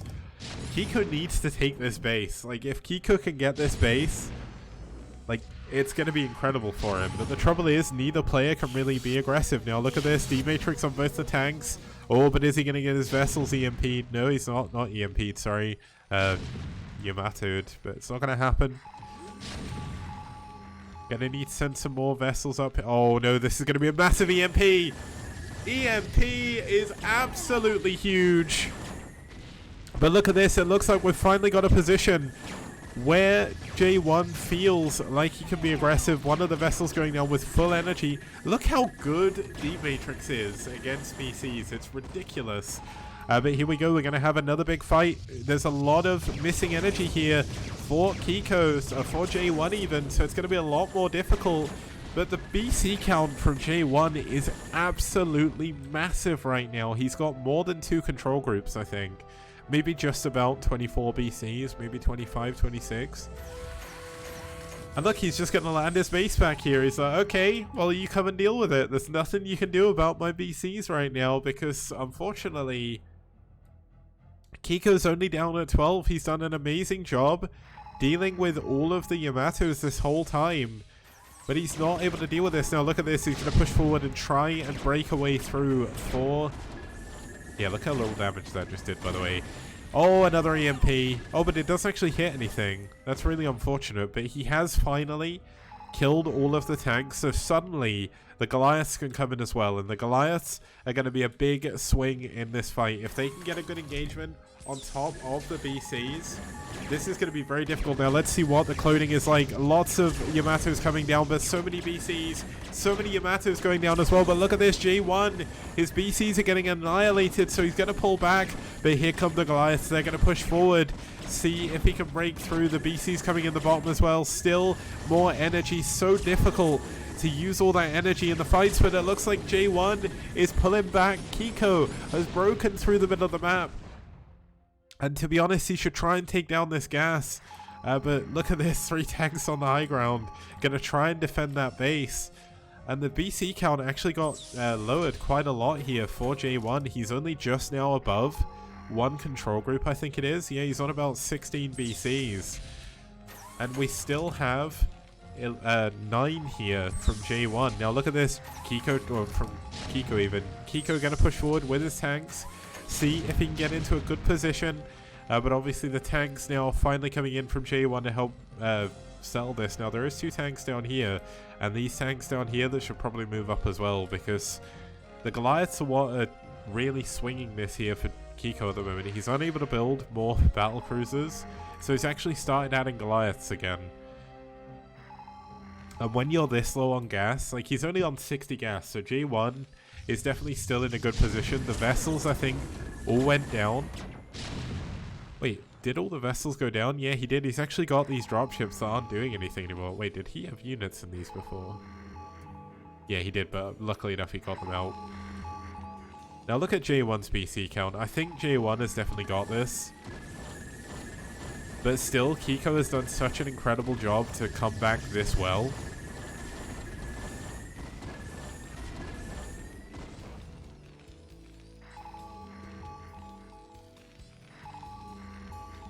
And okay, this is kind of so crazy. But look at this, J1 is taking the base here. He's getting that extra gas. Like, Kiko needs this gas more than anything. You know what would be a really cool play if he used his dropships to drop SCVs from here to here, get the gas and drop back again. But unfortunately it's going to be so difficult. Here come the vessels again. Did he just get a massive EMP? Yeah, he did. He actually EMP'd over half of the BCs. One of them's on 14 health. 1 hit away. It's still all to play for. With good vessel usage, he can still do this. It's difficult, but look at this. He's going to Yamato this BC. Going to force more usage of gas. Oh, he should have actually just targeted that one. But look at this, another wasted Yamato.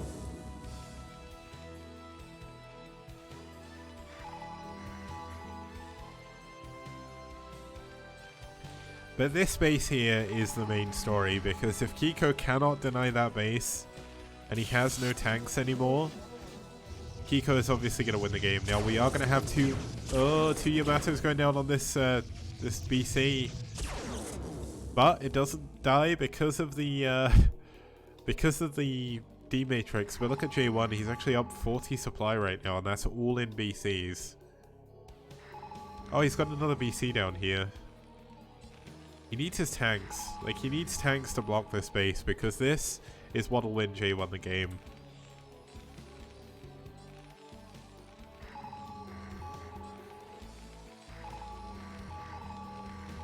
So this is a prime example of a crazy late game TBT. Obviously J1 took a massive advantage early on. He didn't press the advantage though, which gave Kiko a chance to turtle back up and mine.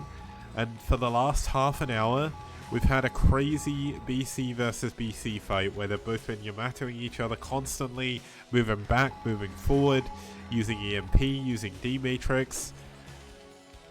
And just overall, this is a, like, I love games like this because realistically, like, you don't often get to see games like this. Now look at this, J1 is going to finally move his tanks down from the bottom left. He doesn't need to defend that base anymore. And he's going to try and break this command center. Or is he going to... Okay, oh, this is a bit of a mistake. I wouldn't push forward here. I'd go for the command center. Yeah, he's going to do that. But look at this, scan going down on top of this. So Kiko's moving into... Oh, sorry, J1's moving into position to deal with it. And all he has to do is Yamato these 3 tanks, and he should win the game, essentially. J1 is doing such a good job of actually repairing, so is Kiko. Like, one of my problems in TVT watching, like, foreign players play TVT, especially Terra, is Terra doesn't repair his stuff enough. Like, you'll see stuff get hit, and it's like, Terra, just repair it. Oh, EMP! That's a big EMP. He does lose the vessel, though, so that's a big deal. Now, we do have the BCs getting in a position above the factories here. Now, it looks like we are going to have the Goliaths pushing up. But the BCs Yamatoing the ground. Look at the Yamatos flying on both sides. It looks like this could be it. No more EMP. A little bit too early. There is an EMP here. EMP this mass group of battle cruisers. He's going to use... oh, this is so close. 8 versus 9. 9 versus 9. Okay, so now it's 10 versus 8. A couple of Yamatos going in, but look at this. He's actually doing a really good job in the fight. It's now 8 versus 7. He's breaking through. He's broken through the BCs, and this is the moment where things get better. Another D-Matrix come down. Kiko is having an unbelievable fight here in the very end of this TVT. But J1 has more BCs back in reserve. He's finally got his own vessels. But for the time being, things are going to slow back down again. He's blocked this base. He cannot stop those tanks. I wonder if he's going to Yamato them. He really does. Oh, the vessel coming in. Oh, is he going to get the EMP off? Is he going to get the EMP? He does, but oh, a dodge! But it still hits, I think. Yeah, just about hit. That could have been an amazing dodge. Oh my god. If he'd have split perfectly against EMP, I'd just call Kiko a god right now. But unfortunately, he didn't get split there. But Kiko, I mean, he has done an incredible job to come back this well in this game. Like, the position he was in, he was so far behind. Yeah, oh. Okay, this is kind of actually not worth it, I don't think. He is going to kill the SCVs, though, so I guess that's something. Okay, another 2 vessels coming, oh, another 2 BCs coming in, they're getting Yamato. Both of these tanks, these are the final 2 tanks remaining on the map here for Kiko, so he can no longer deny this base with anything but his own battle cruisers. Oh my goodness, we're hitting the 1 hour mark, guys. This is definitely going in to be one of the longest games in STPL history for sure. And we're in a nearly fully mined out map situation. The only base left is the island base between the 2 mains. And I could not ask for a better game. I love TVTs like this. They're so crazy. Every single man... Oh, it's kind of strange because you wouldn't think this, but in a late game TVT like this, it kind of turns into early game PvP, where one miss micro can actually cost you the game. I guess it's more like early game CVZ as well, where it's like you get so late that the map's mined out, you're not really mining gas anymore. Oh man, is he going to take out this bottom left base? I think he is. There's nothing down here to defend it. He's finally realized he had all these units that could have pushed down. That's going to be a fresh base. Essentially, like, it's halfway gone. Oh, but here we go. Oh, a big EMP on the front of the BCs there. There's no tanks actually backing these up, so they're taking a ton of damage. And it looks like Kiko is fresh for a fight here. He's going to try and push forward. Now, the funny thing about having all these units down here is it's actually supply that's not in BCs. So Kiko is going to be feeling pretty good about this. But look at this. We're going to have another big BC engagement coming up soon, possibly. It's so unbelievably close. Like, it could actually still go either way. Now, we've got 11 BCs back here. Over on J1 side, we've got 13. One of them heavily, heavily damaged. Look at this. The Goliaths continuing to show they've actually got a little bit of value in this game. The tanks of J1 not nearly far enough forward, but he can't risk them. But the issue is these tanks and Goliaths in the bottom left, they're going to kill every last building. Oh my god, J1's... Oh, Kiko has had 2 tanks here. I wonder how long for. Okay, we've officially passed the hour mark.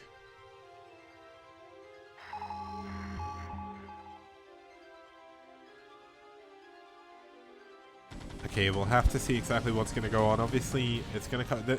It's still going to come down to a final engagement. Like, I don't honestly understand why Kiko hasn't been rebuilding BCs. I don't know what he's been spending his gas on. But I think a lot of the vessels... Have the vessels gone? No, he has one vessel in here. How many He only has one vessel, so the power of Kiko's army from before, which was the mass EMPs, the mass D-matrixes, is not going to be in here. Now let's count the BCs again. 6 here for J1. Another 6, so 12. So it's up to 15 BCs right now. Kiko is on 11, so he's 4 BCs down, but he does have full energy. Whereas Kiko, or J1, does not, so there is still a chance here. But he does need to be careful. But look at this, J1 is going to take this extra depleted gas. Both of them are entirely out of gas now. J1 has spent his gas bank. Whew, okay. Officially 1 hour, 1 minute in.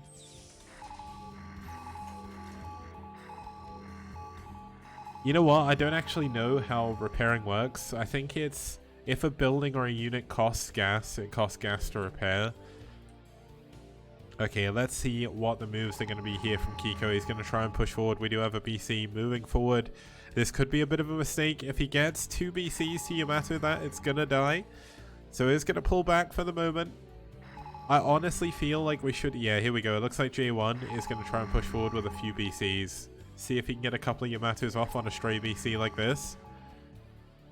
But it's so on a knife edge. Like, either player can still win this game. But the issue is... J1 has ground units, so... As long as Kiko loses the air war, J1 wins. But if Kiko wins the air war, J1 has nothing but tanks, so the tanks just die to the BCs. Now, we do have a base coming up down here, which is kind of funny. We've got the 2 tanks in the middle defending his natural. Goliaths being repaired now. This is how important every single unit is in this moment.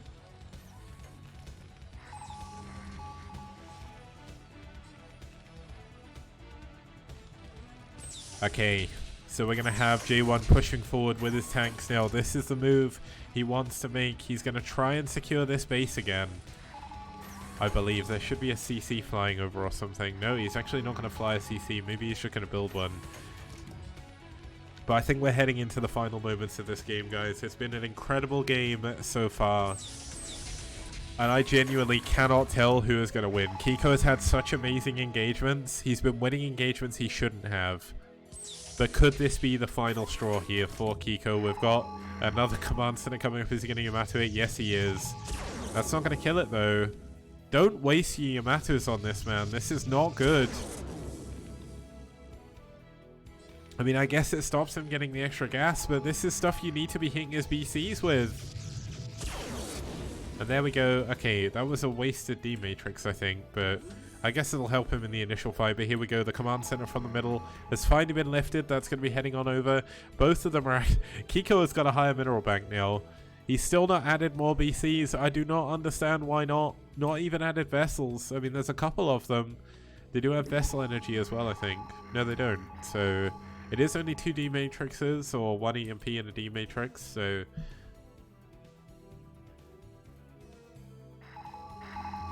Okay, let's see what we're going to have here. We're going to have Kiko push forward with a couple of BCs. Going to get a good set of Yamatos off. Obviously, the D-Matrix is going to save him here.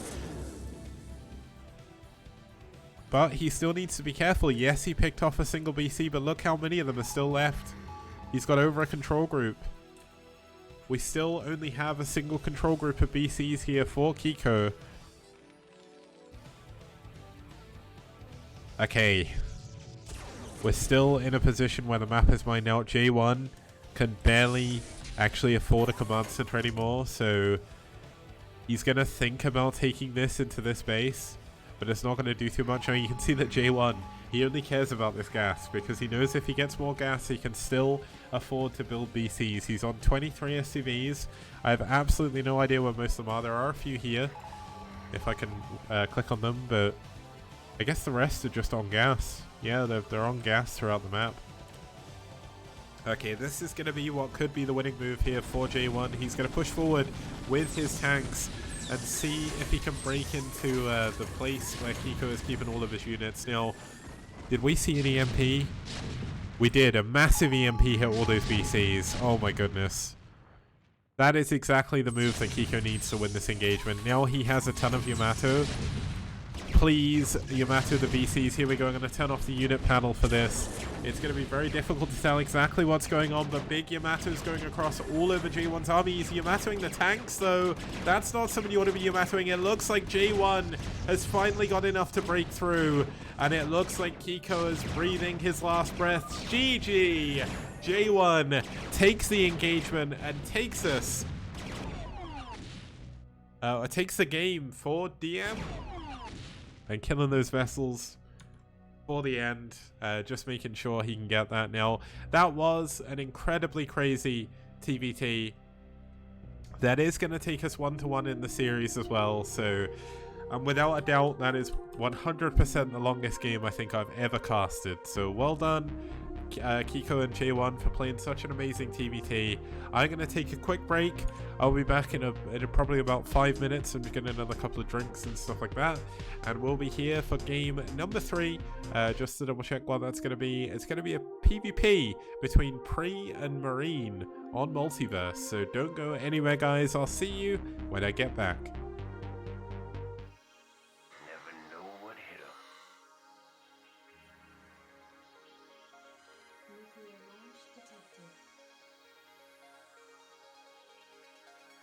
Been detected. Where has he put the nuke though? Oh man, I know it's somewhere in this location, but where? Where is the nuke? It's definitely, there we go, it's on top of the sunken and boom! The nuke goes down, and so does all the drones. What a nuke right there. Oh, here we go. Oh boy, the nuke on the position again. It's on this base, this poor base.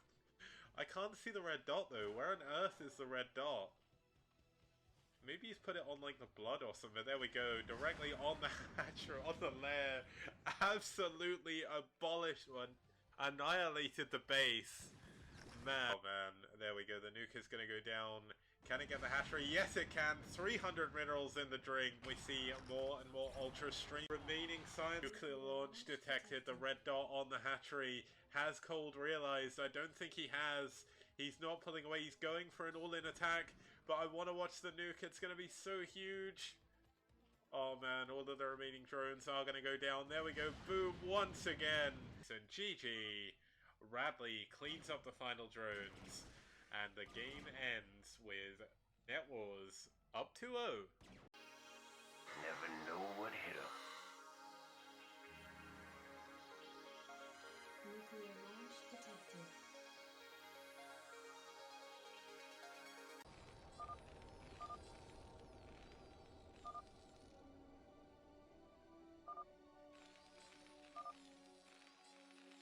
Okay, now starting in the top right hand position, we do have Fighting for Ash in the blue. It's Radley. Radley is lifted as his science facility, and you know what that usually means? Covert ops, please? That's right, you're right. Nuke silo on the way. Where is it? Natural? Yeah, it's at the natural. I actually would have built that back in the main, but obviously he had the scanner up there, so. Oh my gosh, oh my god, oh my god, oh my god, oh my god. This is the sickest. He's gonna drop in the pizza wedge. Where's the optical flare? Optical flare right now, oh my god! It's fucking blind! Yeah. That's so sick. And look at this. Unbelievable. Look at his vision, he can't see. He can't do anything! Oh, he's got a second observer. Where's the second optical flare? Oh no, that's the same. Oh my god.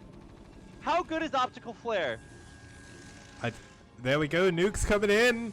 It lands. Kaboom! And boom goes the dynamite. Hell yeah! There's so many units here to defend this time, but wait. Oh, feedback. Where is it? Oh, he fed back the wait, science vessel. there's a ghost on the army! There's a nuke on the army somewhere!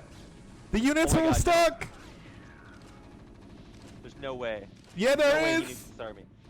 No way. Oh! Are you kidding me? What? What? And EMP though. He needs a scan. Lockdown. Lockdowning the observer. The observer. And the shuttle. There's two High Templar in the shuttle that can't do anything. Oh, he's gonna cloak and kill this Army. But there we go, nuke dropping down on those cannons. On one. Oh my god, oh my god, oh my god. Yeah, there's the nuke. Oh, it's a mined out base, but I don't care. Yeah, and boom goes the dynamite. Hell yeah. It's 6 or 12. Yeah, just in time. But this, oh my god, the ghost is gonna run out of energy. Is he, the nuke's gonna go off though, right? Yeah. Oh, and he still loses most of the probes. Yeah. Blind nuke. Yeah, he's just gonna nuke. He's like, screw it. All of you. Oh no, two dragoons. GG. Damn. Ah, disgusting. What? Never know what hit 'em. Hello guys, welcome back to the STPL. We just had an incredible hour-long TBT. And I mean, I couldn't ask for anything better. I absolutely adore TBT, so pardon me. Let's introduce two of our next players. Starting here for pSi, it's going to be Marine. Now, Marine actually plays all three races. He has been up against some of the best players in the STPL, so his win ratio is not... I mean, it obviously is to be believed, but Marine is actually an incredibly strong player. He has had like the worst of luck with who he's been up against. I mean, in the last 10 games, he's had to face off against Medinho. He's had to face off against Cryok twice. He's had to face off against Bjol. He's had to face off against Scan. Like that, those those 4 Terrans even are 4 of the top Terrans in the SCPL, which is ridiculous. Like, Marine is so unfortunate, but he plays every single matchup. So, an amazing job by him. Like, I can barely play one race. I can barely play Terran, and he comes out here and plays 2, or all 3. He's like such a show-off. Now, his opponent going to be from Chile. It's going to be Pre. Now, for the longest time, I called him PRL until he finally showed up in chat one day and corrected me, so I'm very, very thankful for that. And, I mean, Pre has had pretty good success for his team. He's not had the kind of level of opponents that that Marine has, which is why his rank is actually so low. He's actually got a really good win ratio, but because he plays against a lot of players around his level, so his ELO doesn't go up super high. Medinho is definitely a top Terran, man. Like, he took down Bjol and Spire. He's an incredibly good Terran. I refuse to admit that he's like not a top Terran. He's amazing.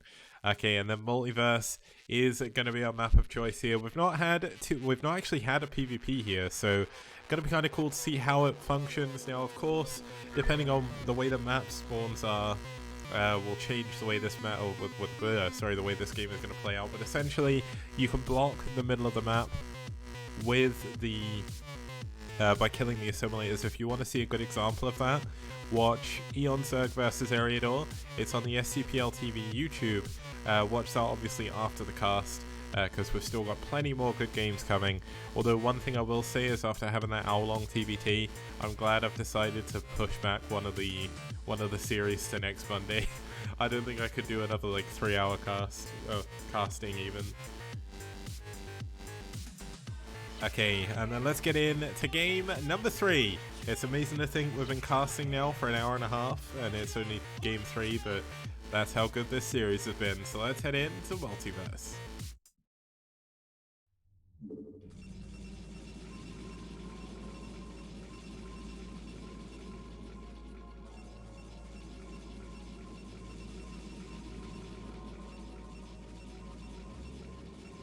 Okay, starting us off in the bottom left-hand position, we do have the kind of navy blue. I guess this is more, yeah, I guess it's like a navy blue Protoss player fighting for DM. It's Pre.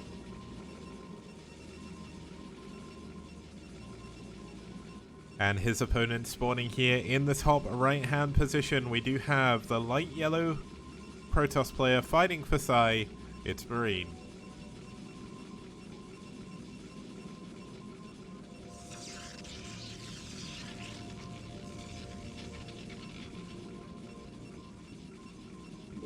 Okay, so just to have a look at the way this map functions, much like Troy and a more common recent map, Gold Rush, that was in the ASL Season 5, I think it was.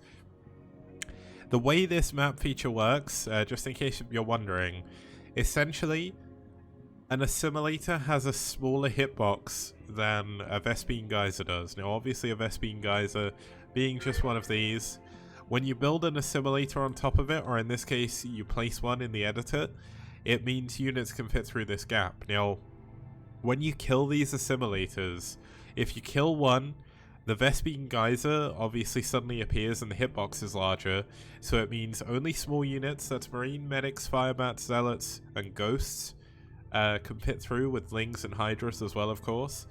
And when you kill both, no ground units, in fact I tell a lie, there is a single ground unit that can fit through, and that is a Terran Ghost.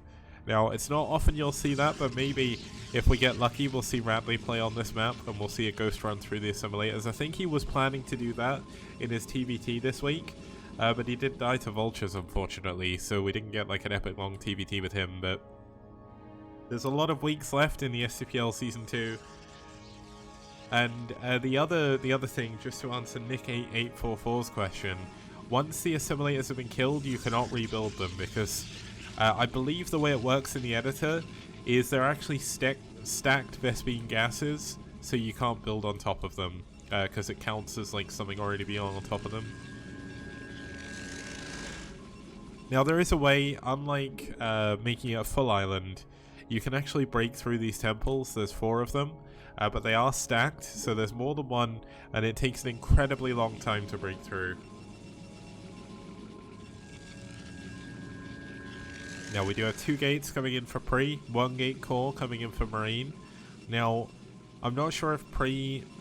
I don't think Pre's actually scouted or his opponent is just yet, so... yeah, Pre has absolutely no idea, so this 2 gate is very, very...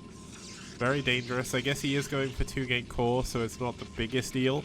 It's not like he's going 2 gate Marcel all in and not knowing where his opponent is, so it would be a little bit unfortunate.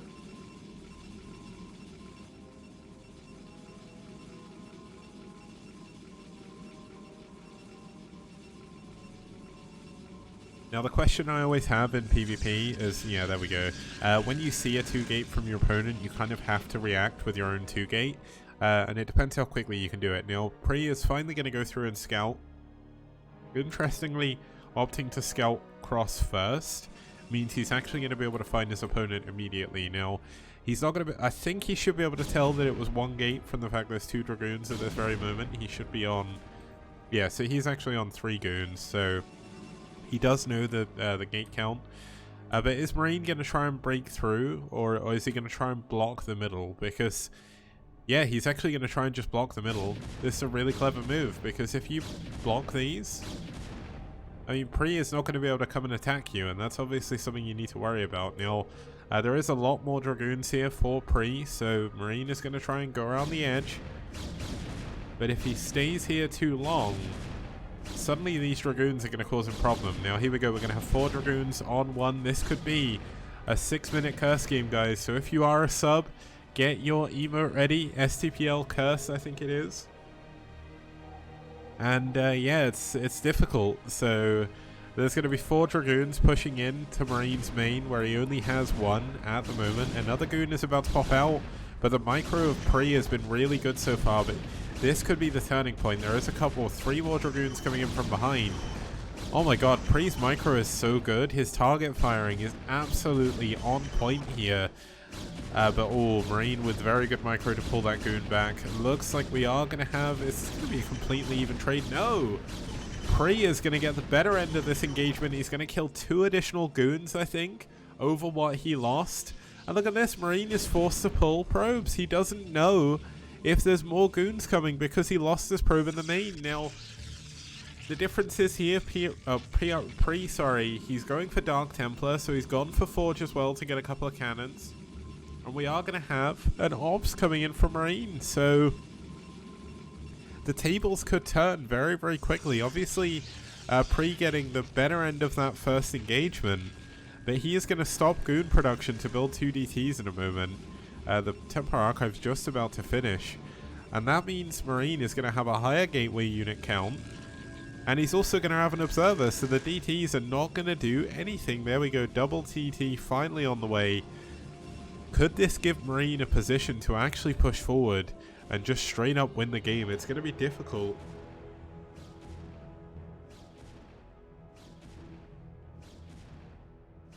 You cannot build the gases back up even if you're Protoss. They are on stacked Vespene geysers, so you can't do that. The assimilator is smaller than both the refinery and extractor though, but you still can't rebuild them. So once they're gone, that path is essentially locked out for the rest of the game.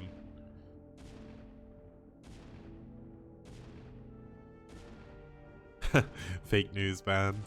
Oh man, okay, so we got 3 gateways here for Marine. The observer is on the way. Now it looks like Pre is going to be the one blocking some of these. Now, by killing that, he's actually made it possible for his DTs to get through. So I forgot to mention DTs and High Templar when mentioning units that come through. Now the funny thing is, no one ever talks about High Templar as HTs. It's always DTs and High Templar. So, oh, looks like we are going to have an... Oh my god, this pickoff is going to be big. 2 DTs going down for absolutely free. He doesn't even do a single iota of damage there. And it looks like Marine is going to... Oh, okay, so his units are going to get a little bit stuck. This is the one problem that you do have when these buildings get destroyed. Now, the one thing is, Marine does know how to deal with this map mechanic, and I know this because in Season 1, he played a PVT on Troy, and Troy has those buildings absolutely everywhere, and he blocked Last in his base. Now, it wasn't the pro gamer Last, it was a Last who was on red. But look at this, Dragoons couldn't fit through, but the Zealot can, so the Zealot's going to go have a look. Now, Pre is playing incredibly greedy. He's going to try and take the top left base. Now, if this goes unscouted, that could be a massive advantage for him. But look at this, Marine's up to 20 supply already, and that's purely from the fact that DT Rush failed. Okay, this is a fool's errand they're pushing in. He's up against Storm. I didn't realize there was High Templar here, but so many cannons. Now, is Marine actually going to go and scout?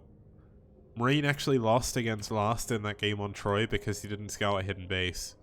That would be so heartbreaking for Marine to lose the same way. It's so difficult to come out in a game like this where, the very beginning of the game did not go his way. Like, he did lose the initial Dragoon engagement, but since then, everything has worked out perfectly for him. He's not taken too much damage. He took 0 damage to the DTs. He's going into his Reaver now. The only thing that hasn't gone his way, he's not scouted this base. There we go, the Zealot's going to scout it. Okay, Marine is on top of things now. He doesn't want to lose to a hidden base.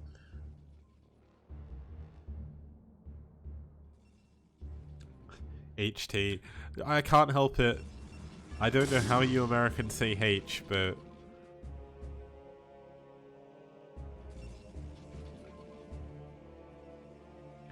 Yeah, so Marine's going to take the Corner Expo. Obviously, one other map feature on this map that you may not have seen before is in the other corners, there are these bases that are actually defended by these installation gates. You can't actually get any units through them. But here we go.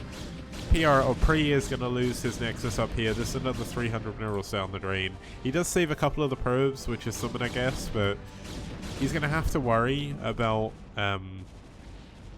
Oh my god, he's even going to scout the probe coming in here. This is really, really useful. I think what he was planning to do was go up to this top right corner base and take that. But now it's been scouted, so it's going to be difficult to do it.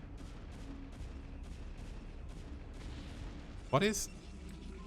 Okay, he must have been killing a building still, but I didn't know there was a building up there. It must have been the gas. Oh, I thought that was the Reaver shuttle, but it's not. Yeah, but look at this. Pre is not done with hiding bases. He's like, okay, you found my first base. Now I'm going to do it again. But unfortunately for him, he's going to be up against a Reaver shuttle. And when you're up against a... Wait, where is the Reaver shuttle? Has he just not built it yet?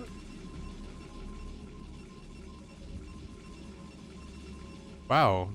I guess he just hasn't opted to build a Reaver just yet. This is so weird. No Reaver, no shuttle, just focusing entirely on gateway units. I mean, he is going to get his third base up.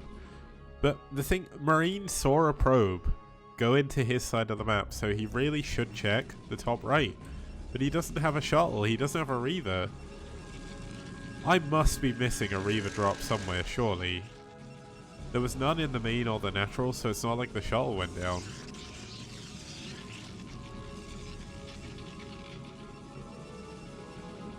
Yeah, Panic Expo, I guess, but he's going to try and double Expo. Oh, he actually cancelled. Oh, that was a pylon. Oh, I thought he was building a Nexus up there. He's going to expand to the bottom left. This is a little bit safer. But it is going to get scouted by this observer, I think.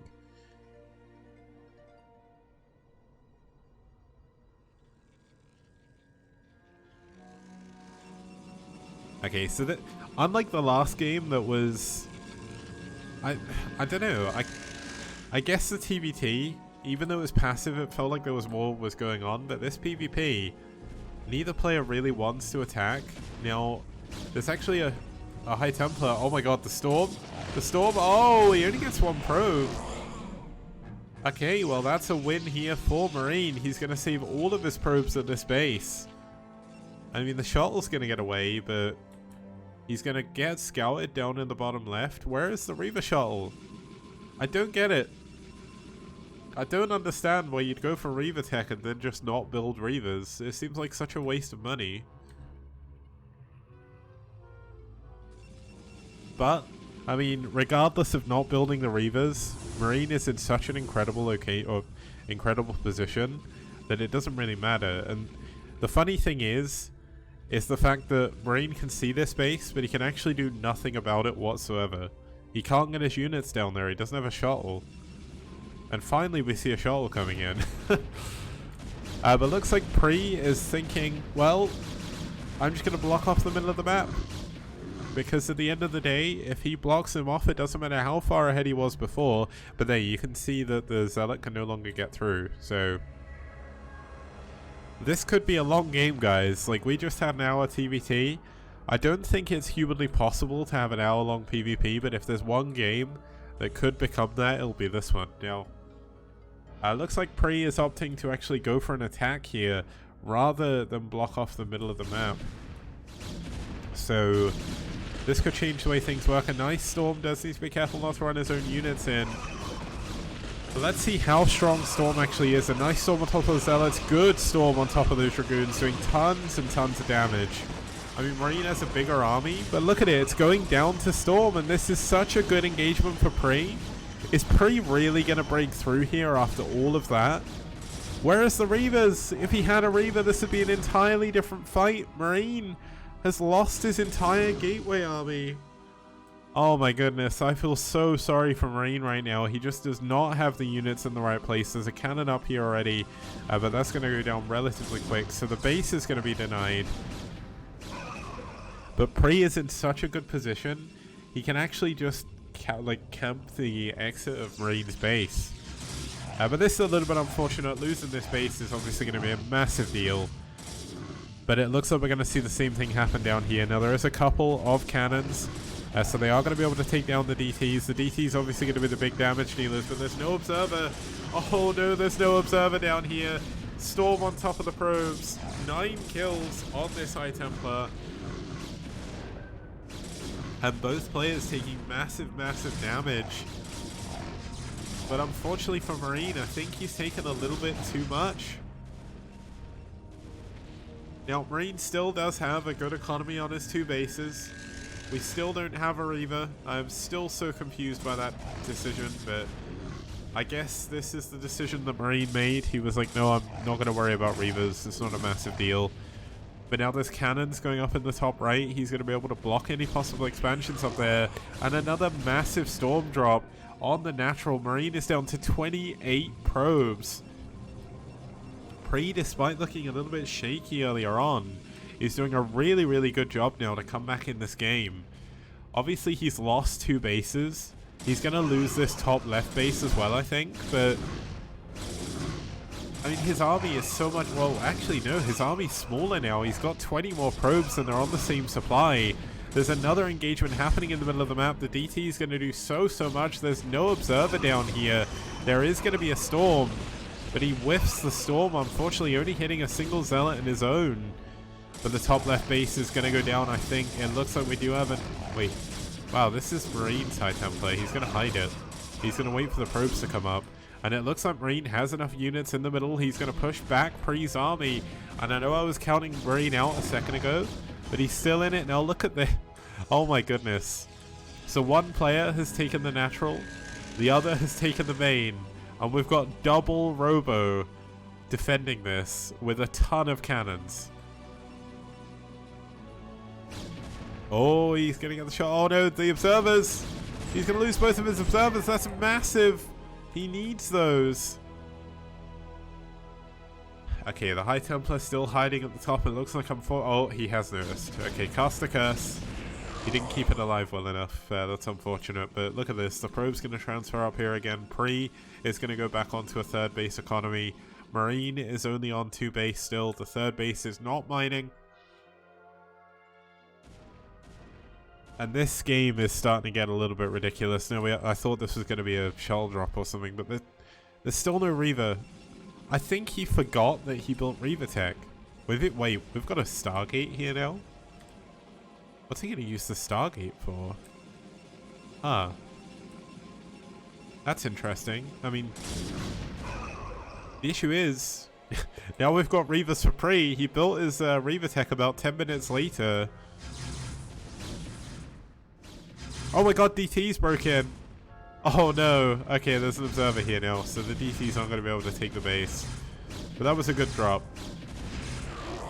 Getting a ton of damage on this Nexus is going to be super important. But realistically, I think the Reaver should have just attacked his own Nexus to kill it with Splash. But when you're in the heat at the moment, it's very difficult. Both players' economy is in shambles right now. Both of Pre's Nexuses are super low on health. But unfortunately, Marine does not have the biggest army to be able to push into either of them. Now, Pre still does have an army lead. It's mostly in Zealots, though. Wait, what? Oh, wait, we've finally had the middle broken. So that's why he's not been able to push. I almost feel like he should just push with his Zealots down here, but I guess... Okay, so we're going to have 2 Reaver shuttles for Marine, for Pre, sorry. None for Marine. Marine is actually going to... He's going to airdrop probes over at his base. This isn't an island, but I guess he just wants to make sure they don't get caught in the middle of the map.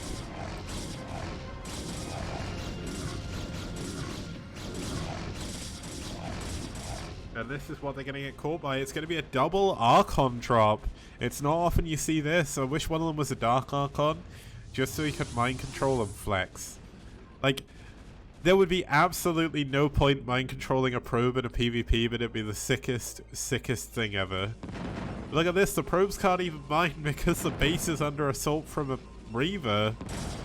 Okay, the Archon's going to go down, but not without doing a ton of damage to these Zealots. Obviously, mostly only shield damage though, so Marine is going to feel pretty good about this. But oh my god, the High Templar drop, getting the probes as they try to run away as well. Now, we've got Marine trying to expand down into the bottom right, but unfortunately, a Dragoon has spotted that. Oh no, the High Templar is going to go into the main. Oh my god, all the probes are in one spot. Oh, the 22 kill High Templar, and he's going to get more 27. Oh jeez, I feel bad for Marine. That's all of his economy pretty much. 27 kills on the High Templar. And I mean, Marine is going to need an absolute miracle to come back from this. 2 Lone Reavers taking down this Nexus. It's not money efficient to do this, but it doesn't matter. I don't think there's Reaver Scarab damage upgrade just yet, but it's really hard to tell. Boom goes the dynamite. Nexus goes down. And I mean, Marine's army is stuck in his own side of the map. He's unable to mine properly. He's down to 17 probes against 55. Pre is going to look to take another expansion. And look at this. Marine's only accessible easy base. There's already 5 cannons here. Pre has played this out perfectly. He's played the map. I have no idea what that means. I probably shouldn't show this on stream. But yeah, I guess he's speaking something in Bulgarian.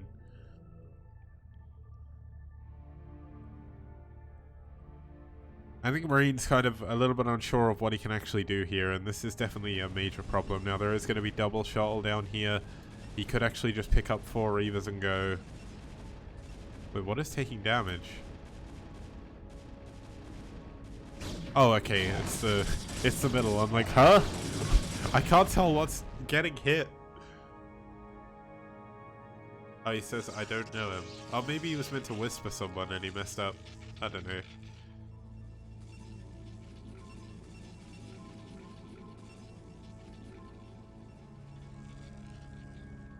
Bulgarian's backwards English.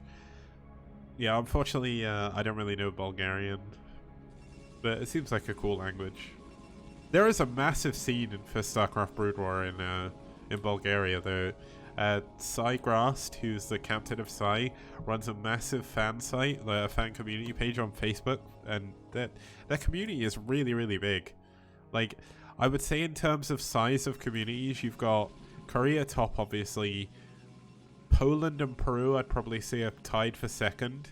And I think Bulgaria is definitely up there, maybe third or fourth. There is a ton of Bulgarian players.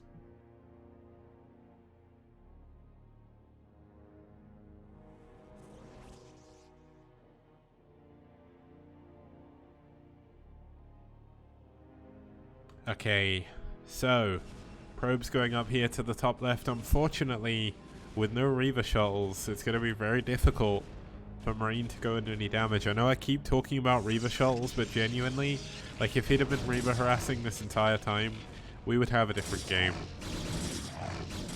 But you can just see how long it takes to bring through these temples, by the way. It's not really worth it. I think this final engagement... Oh my god. Oh, is he going to capture... Oh, he's going to catch the shuttles? No. Does manage to save all those probes, though, so that's something. This is a lot of... Oh my god. He's got 6 Reavers in shuttles. 6 of them. Oh, and it looks like... Okay, this could be a problem. Pre has actually broken through the middle of the map now. Let's see if Marine can actually use this choke point to hold on. This is going to be a big storm. Storm goes down. Unfortunately, not able to hit the High Templar in the back.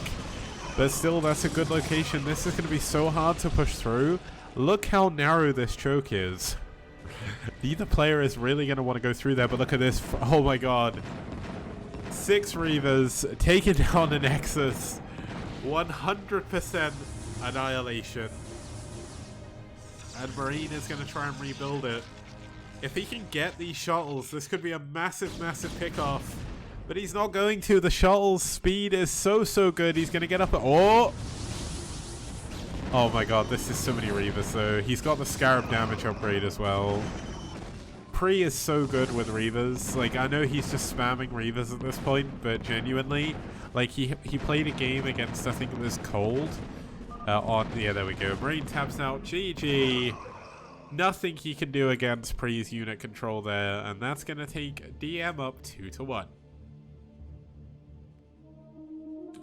Okay, so obviously... I mean, Marine was doing so well in that game, like he denied 2 of the expansions of Pre, but the trouble is he just didn't tech up quick enough. Like, he had the Robotech, but he didn't build any Reavers. I'm so utterly baffled by that. But that's what happens sometimes. It's unfortunate, but that's the way the cookie crumbles. So we're going to be back with game number 4, with DM up 2-1. It's going to be Mitak versus Tech, so see you guys when we get back.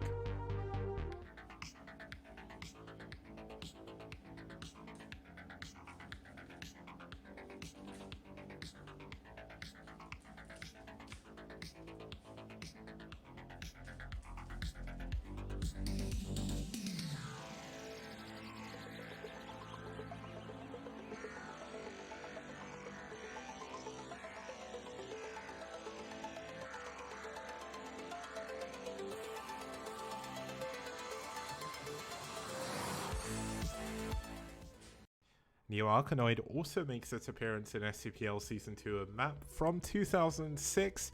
It's from the OGN Star League from back then, one of the early OSLs. And it's a semi-island map. I think one of the first of its kind that got major use after about the year 2004. It's one of a kind. I don't think I've ever seen another map like it. There's temples and power generators absolutely everywhere, making it very difficult to get through the middle of the map. But air units, of course, going to be very important here. The one problem all three races are going to have is the very easy to take second and third bases. They both have gas, but they are blocked by those chrysalises, so it makes it important to build a few aggressive units early on in order to get that second and third gas as soon as you can. Important thing to note, if you do open up that center, the rush distance is very small.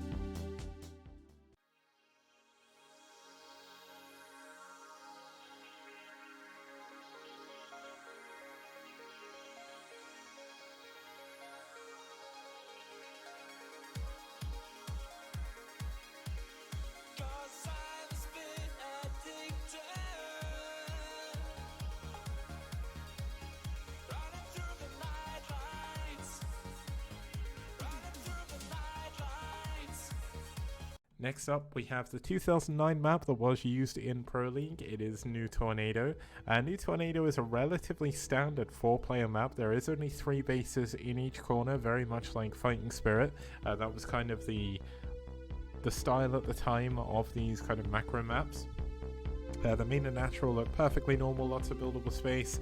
There is a high ground pod outside of the natural, however, which gives you a staging ground as the aggressor to use ranged units to hit from the high ground, but you can also use it as a defensive position just to give you that extra bit of range, especially as Terran. Yeah. Okay guys, welcome back. We're going to be heading into game number 4 between pSi and DM. DM are currently up 2-1.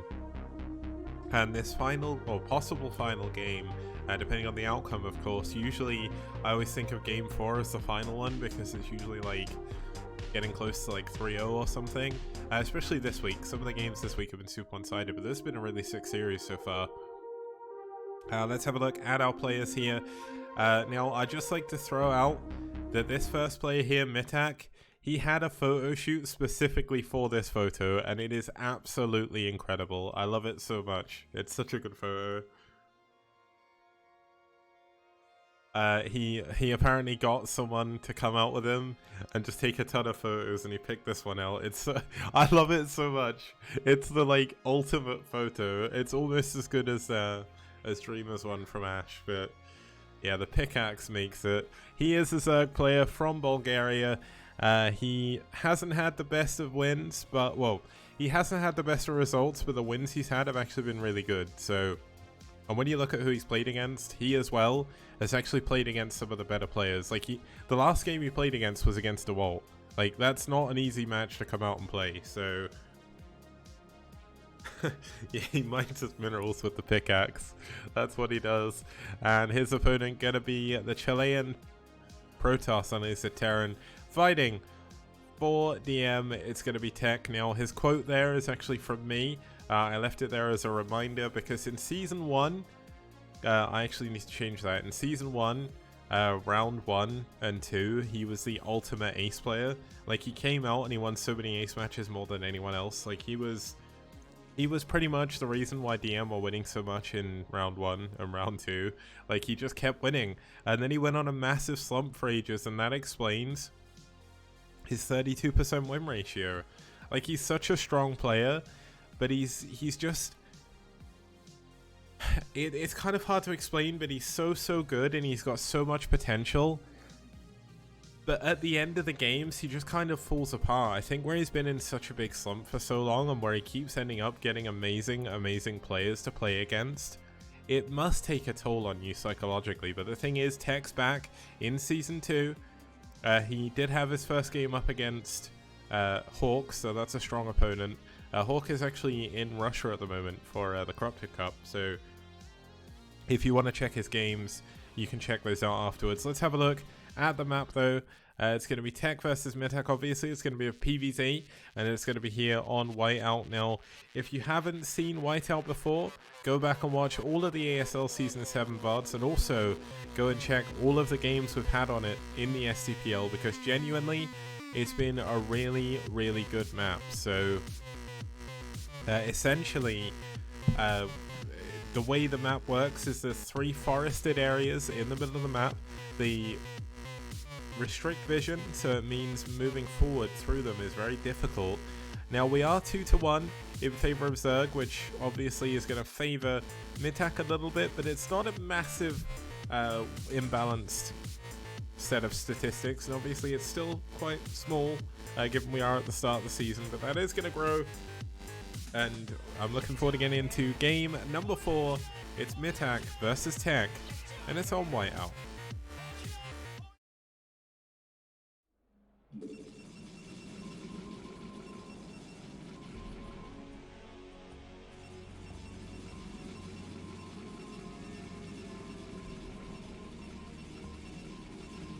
Okay, starting us off down here in the bottom right, well, it's kind of like the bottom middle, I guess, on this map. In the red, fighting for DM, it's Tech.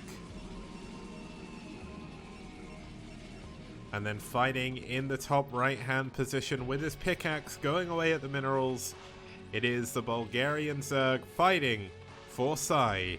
It's Mitak. And obviously the important thing about this match is if Mitak cannot win here, we will not see the ace match, so hopefully there's going to be a lot of people cheering for Mitak in the crowd, because this series has actually been really sick so far, and I would love to see an ace match. But obviously Tech, he's been down and out a few times. Getting another win on the board would be really good for him as well, so I'm not going to show any caster bias. Obviously I would like to see an ace match, but I'd also like to see Tech get another win, because I think he really does deserve it. He puts in so much effort, and he's played in so many of DM's games that him finally getting the results I feel like he deserves would be very, very nice. Okay, so we're going to have a gateway first here coming in from Tech. One of the more standard openings these days, but he's going to be up against an Overpool, which is quite literally, I think, the only build I've seen this season so far in PvZ, or in CVP, sorry. Overpool is pretty much perfect because 12 Hatch suffers against Gateway first, but Overpool doesn't really suffer at all. It's good for like your economy, you get the expansion up fairly soon after anyway, and you have the option of building Lings at least, in case they do push in with a couple of Zealots.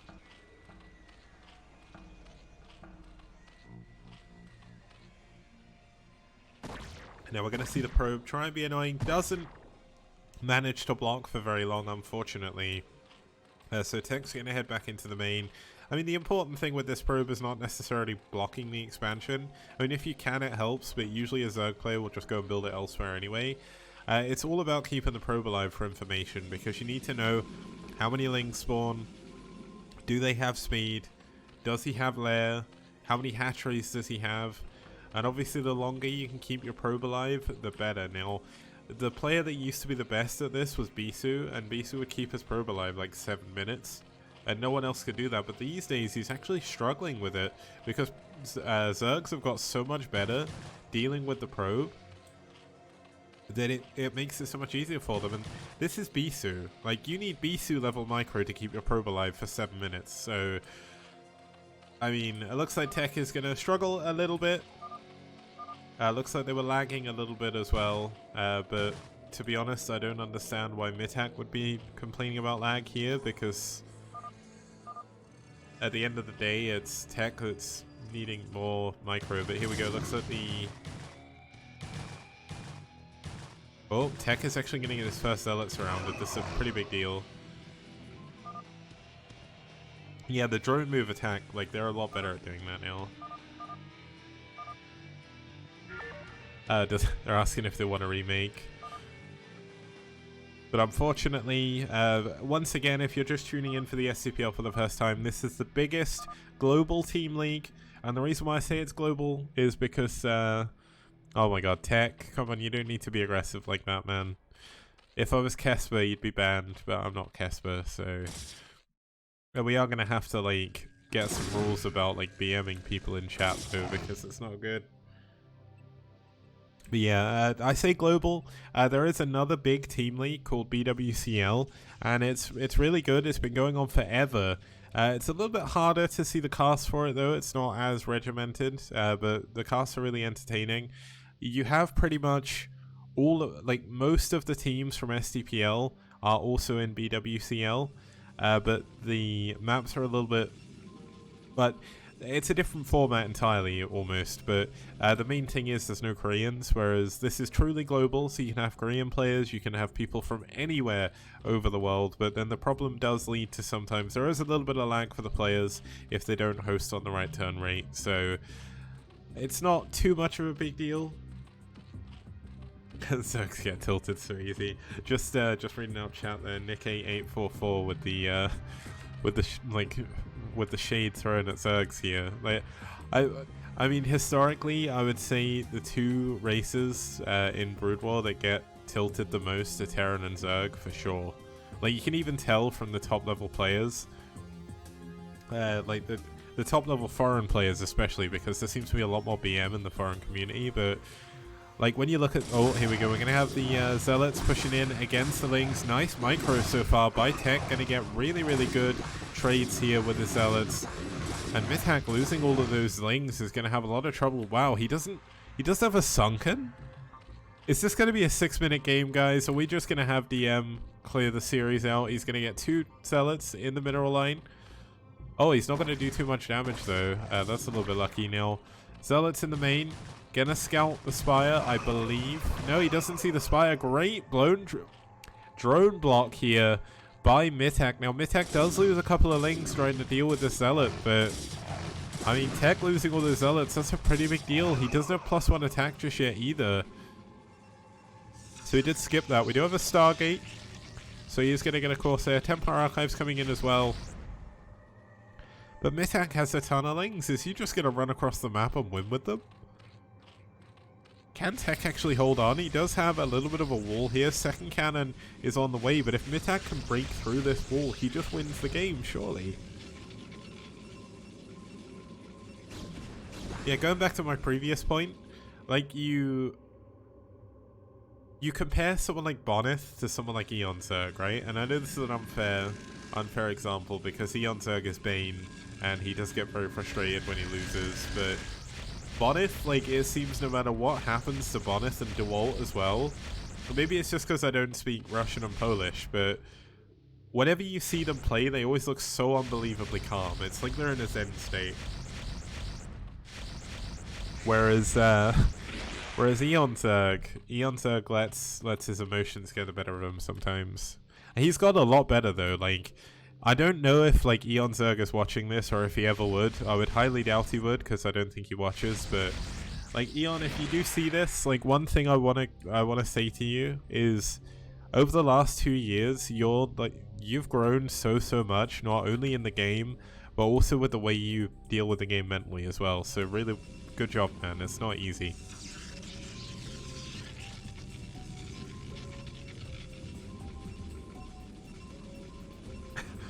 Oh my god. Holland MD just said Protoss need less APM, so they use the rest of it to meditate. Oh my goodness. Okay. Okay, so DT's coming in here to the third base. There's actually, oh my god, there's no detection up here. The spore colony's not done. 3 drones, 4 drones. Oh, there we go. He could actually focus down this Sunken, but he's going to get out with his DT. It's better to keep it alive, so...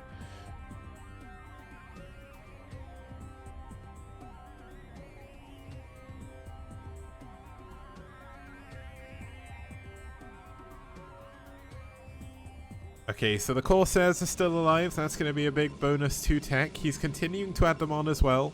No +1 attack though, so Tech is opting to skip a lot of upgrades early on this game to try and get a few more units out a little bit quicker. Now, we are going to see him go up to, this is 4 gate, 5 gate, so no 6 or 7 gate just yet. That is going to be the next logical step. Just build a ton of gateway units to go and push. Now, he's done so much economic damage in the game that Mithak's drone count is not super high right now. But finally, we start to see these Hydras come in. And can I just point out how good Black looks on Zerg? Look at this. That is an amazing looking Hydralisk right there.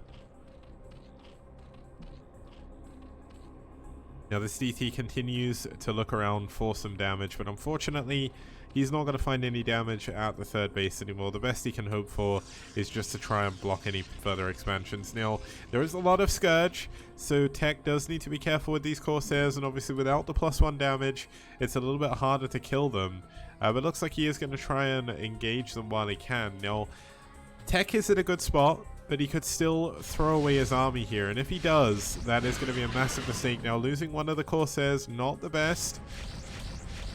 They're going to push away this Overlord, and here come the Zealots. This third base is very, very far away from Mitak's natural, so this is going to be hard to defend. The drones have been pulled in. Nice drill there, but unfortunately it's bugging out the Hydras as well. There's only 3 Hydralists here to defend. The Sunken goes down, and there's so many Zealots. Okay, a second Sunken has finished, so Tech is going to be forced to pull back for now, and he is going to be pulling back into Mitak's full army. No, Mitak is actually going to pull back as well. But look at the way this affects Tech's vision. He can't actually see what's coming towards him. It's really difficult to fight in these areas. Looks like they paused temporarily to try and help with the lag, and maybe it helped, but we'll have to see. Now having a look here, the Nexus is still up, and here as well, but what I meant to say is the Nexus is coming up here at the third base, so Tech is looking to get an expansion now, and then this is when Mitak can start to explode a little bit, but his drone count, his economy is not super good right now, so pushing in could be a big mistake. There's going to be Storm here, and Storm against Mitak's army is going to be massive. There we go, does manage to get away without losing any units in that Storm. But Mitak's army is nowhere near big enough to punish this third base. He really does just need to go back, macro up, and defend the bases he's got and expand again. If he can do that, he is going to be in a good spot. But I fear that if he tries to push forward, he's going to lose everything. And that's not something we want to see, because that would be a very anticlimactic end.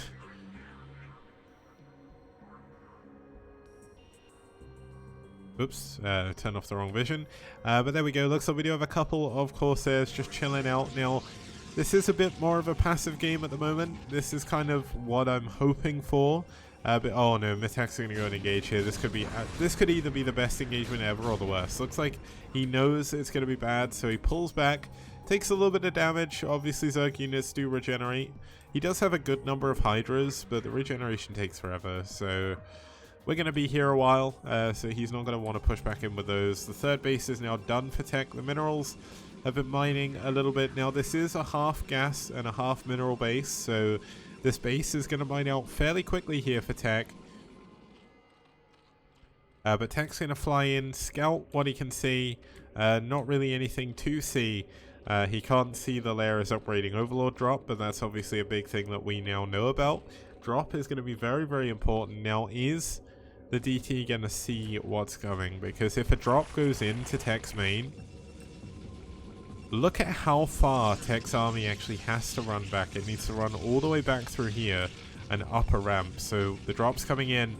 Let's see how much damage Mitak can actually do, but this is actually the perfect timing. Tech is trying to push throughout the middle of the map.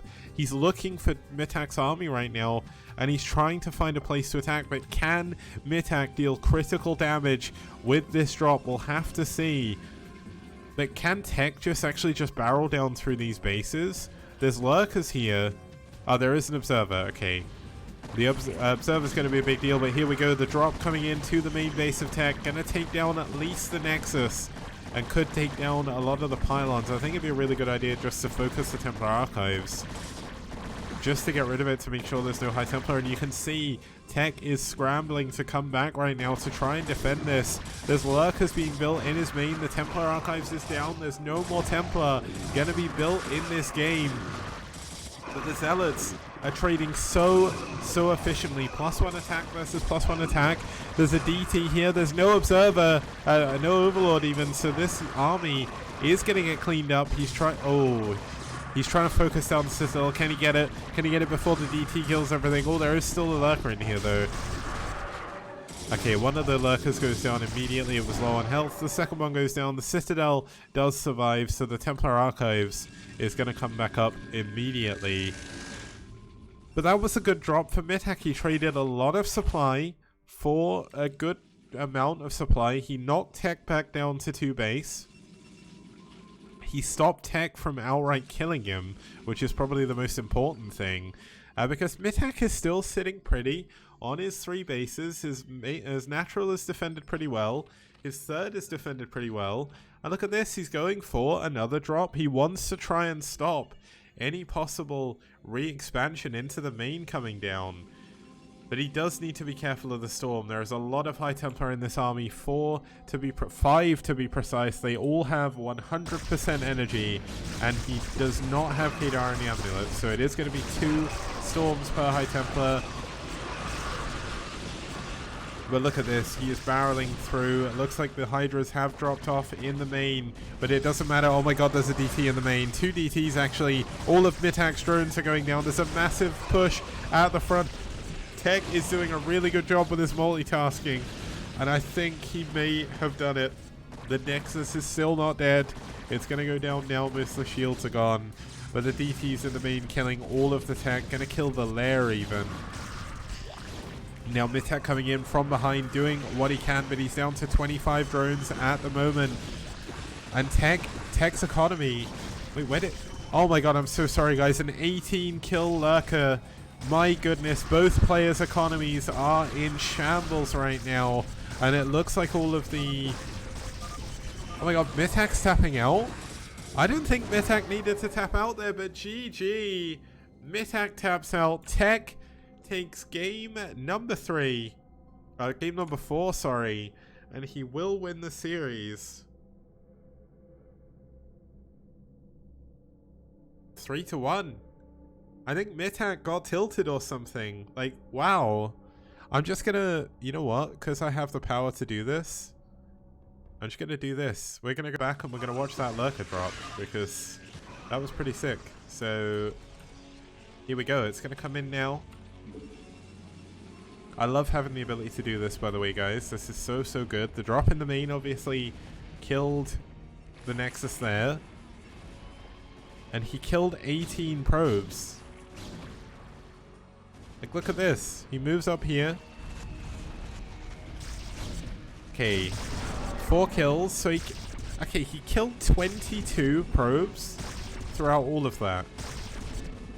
I think because Mitak lost his lair, I think maybe he just wasn't too sure about it, but look at this lurker. It's getting so many kills. That's crazy.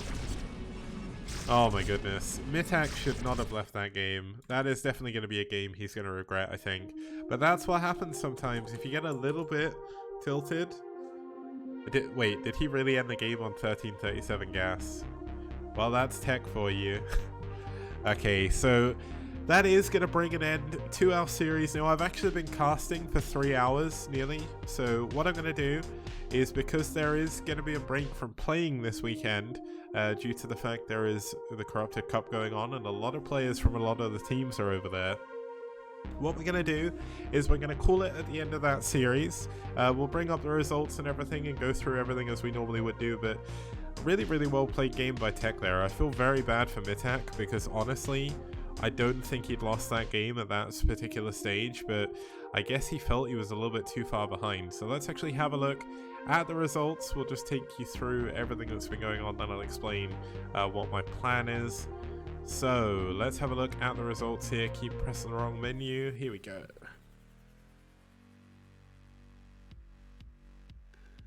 Yeah, there was too many things going on. So Jim took game number 1 over Torsan.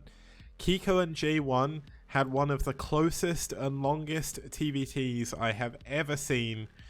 J1 had such a massive bank, but he couldn't win. And we had BC versus BC for nearly 40 minutes in a 1 hour and 5 minute long game. It was absolutely epic. If you did miss it, you can go back and watch the VOD after the cast. Pre and Marine had a great game as well. It was very close, but then Pre just kind of killed all of Marine's workers. That's kind of how PvP can go sometimes. And game, you are in time, but I'll explain something in a second.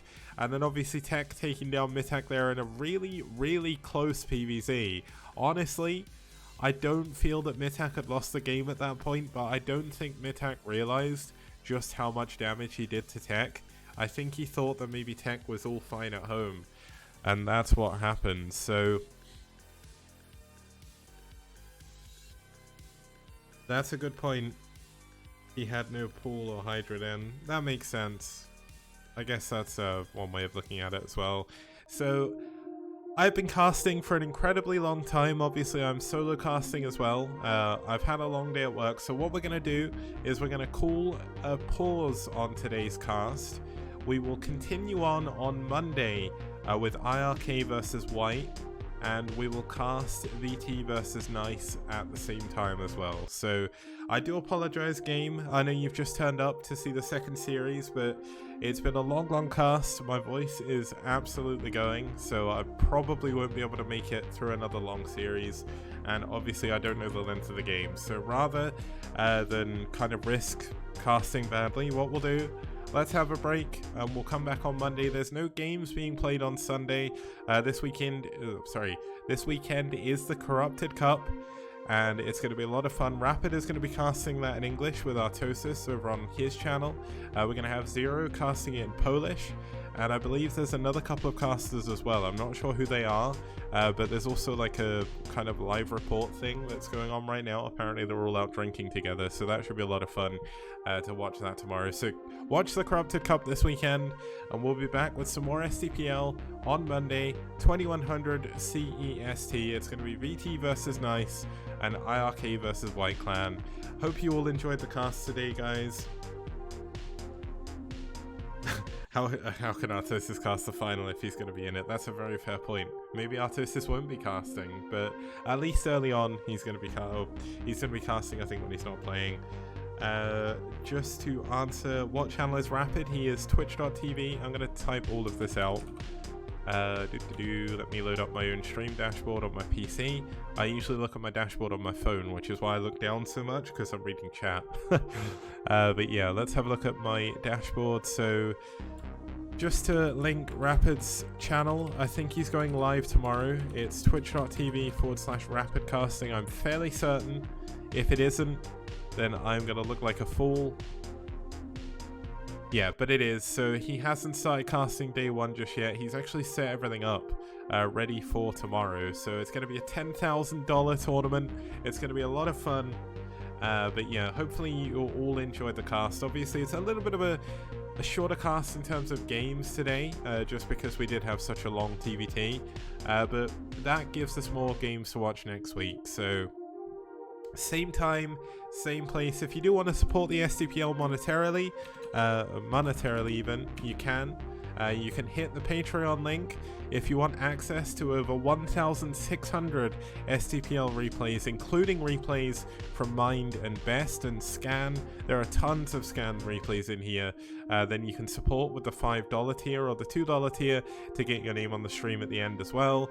Or you can support the prize pool directly. Now, you don't even need to spend any money to do that, guys. What you can do is, if you hit the Maturino link, you can go on Maturino, hit contribute, and on the page it asks you for a coupon code. If you put in the coupon code LSTPL after signing in with either Twitter or Twitch, you can add 50 cents to the prize pool, courtesy of our sponsors at Maturino. And of course, a huge thank you to our sponsors at Liquipedia as well for adding an initial $500 to the prize pool. That's a third of the prize pool of Season 1, and I'm hoping to get a couple of articles written up from Liquipedia as well. So once again, huge thank you everybody for tuning in, and I'm going to sign out here and find someone to host. So have a very good weekend, and I will see you guys in the chat tomorrow, Sunday, and then on Monday for some more STPL action. Ciao.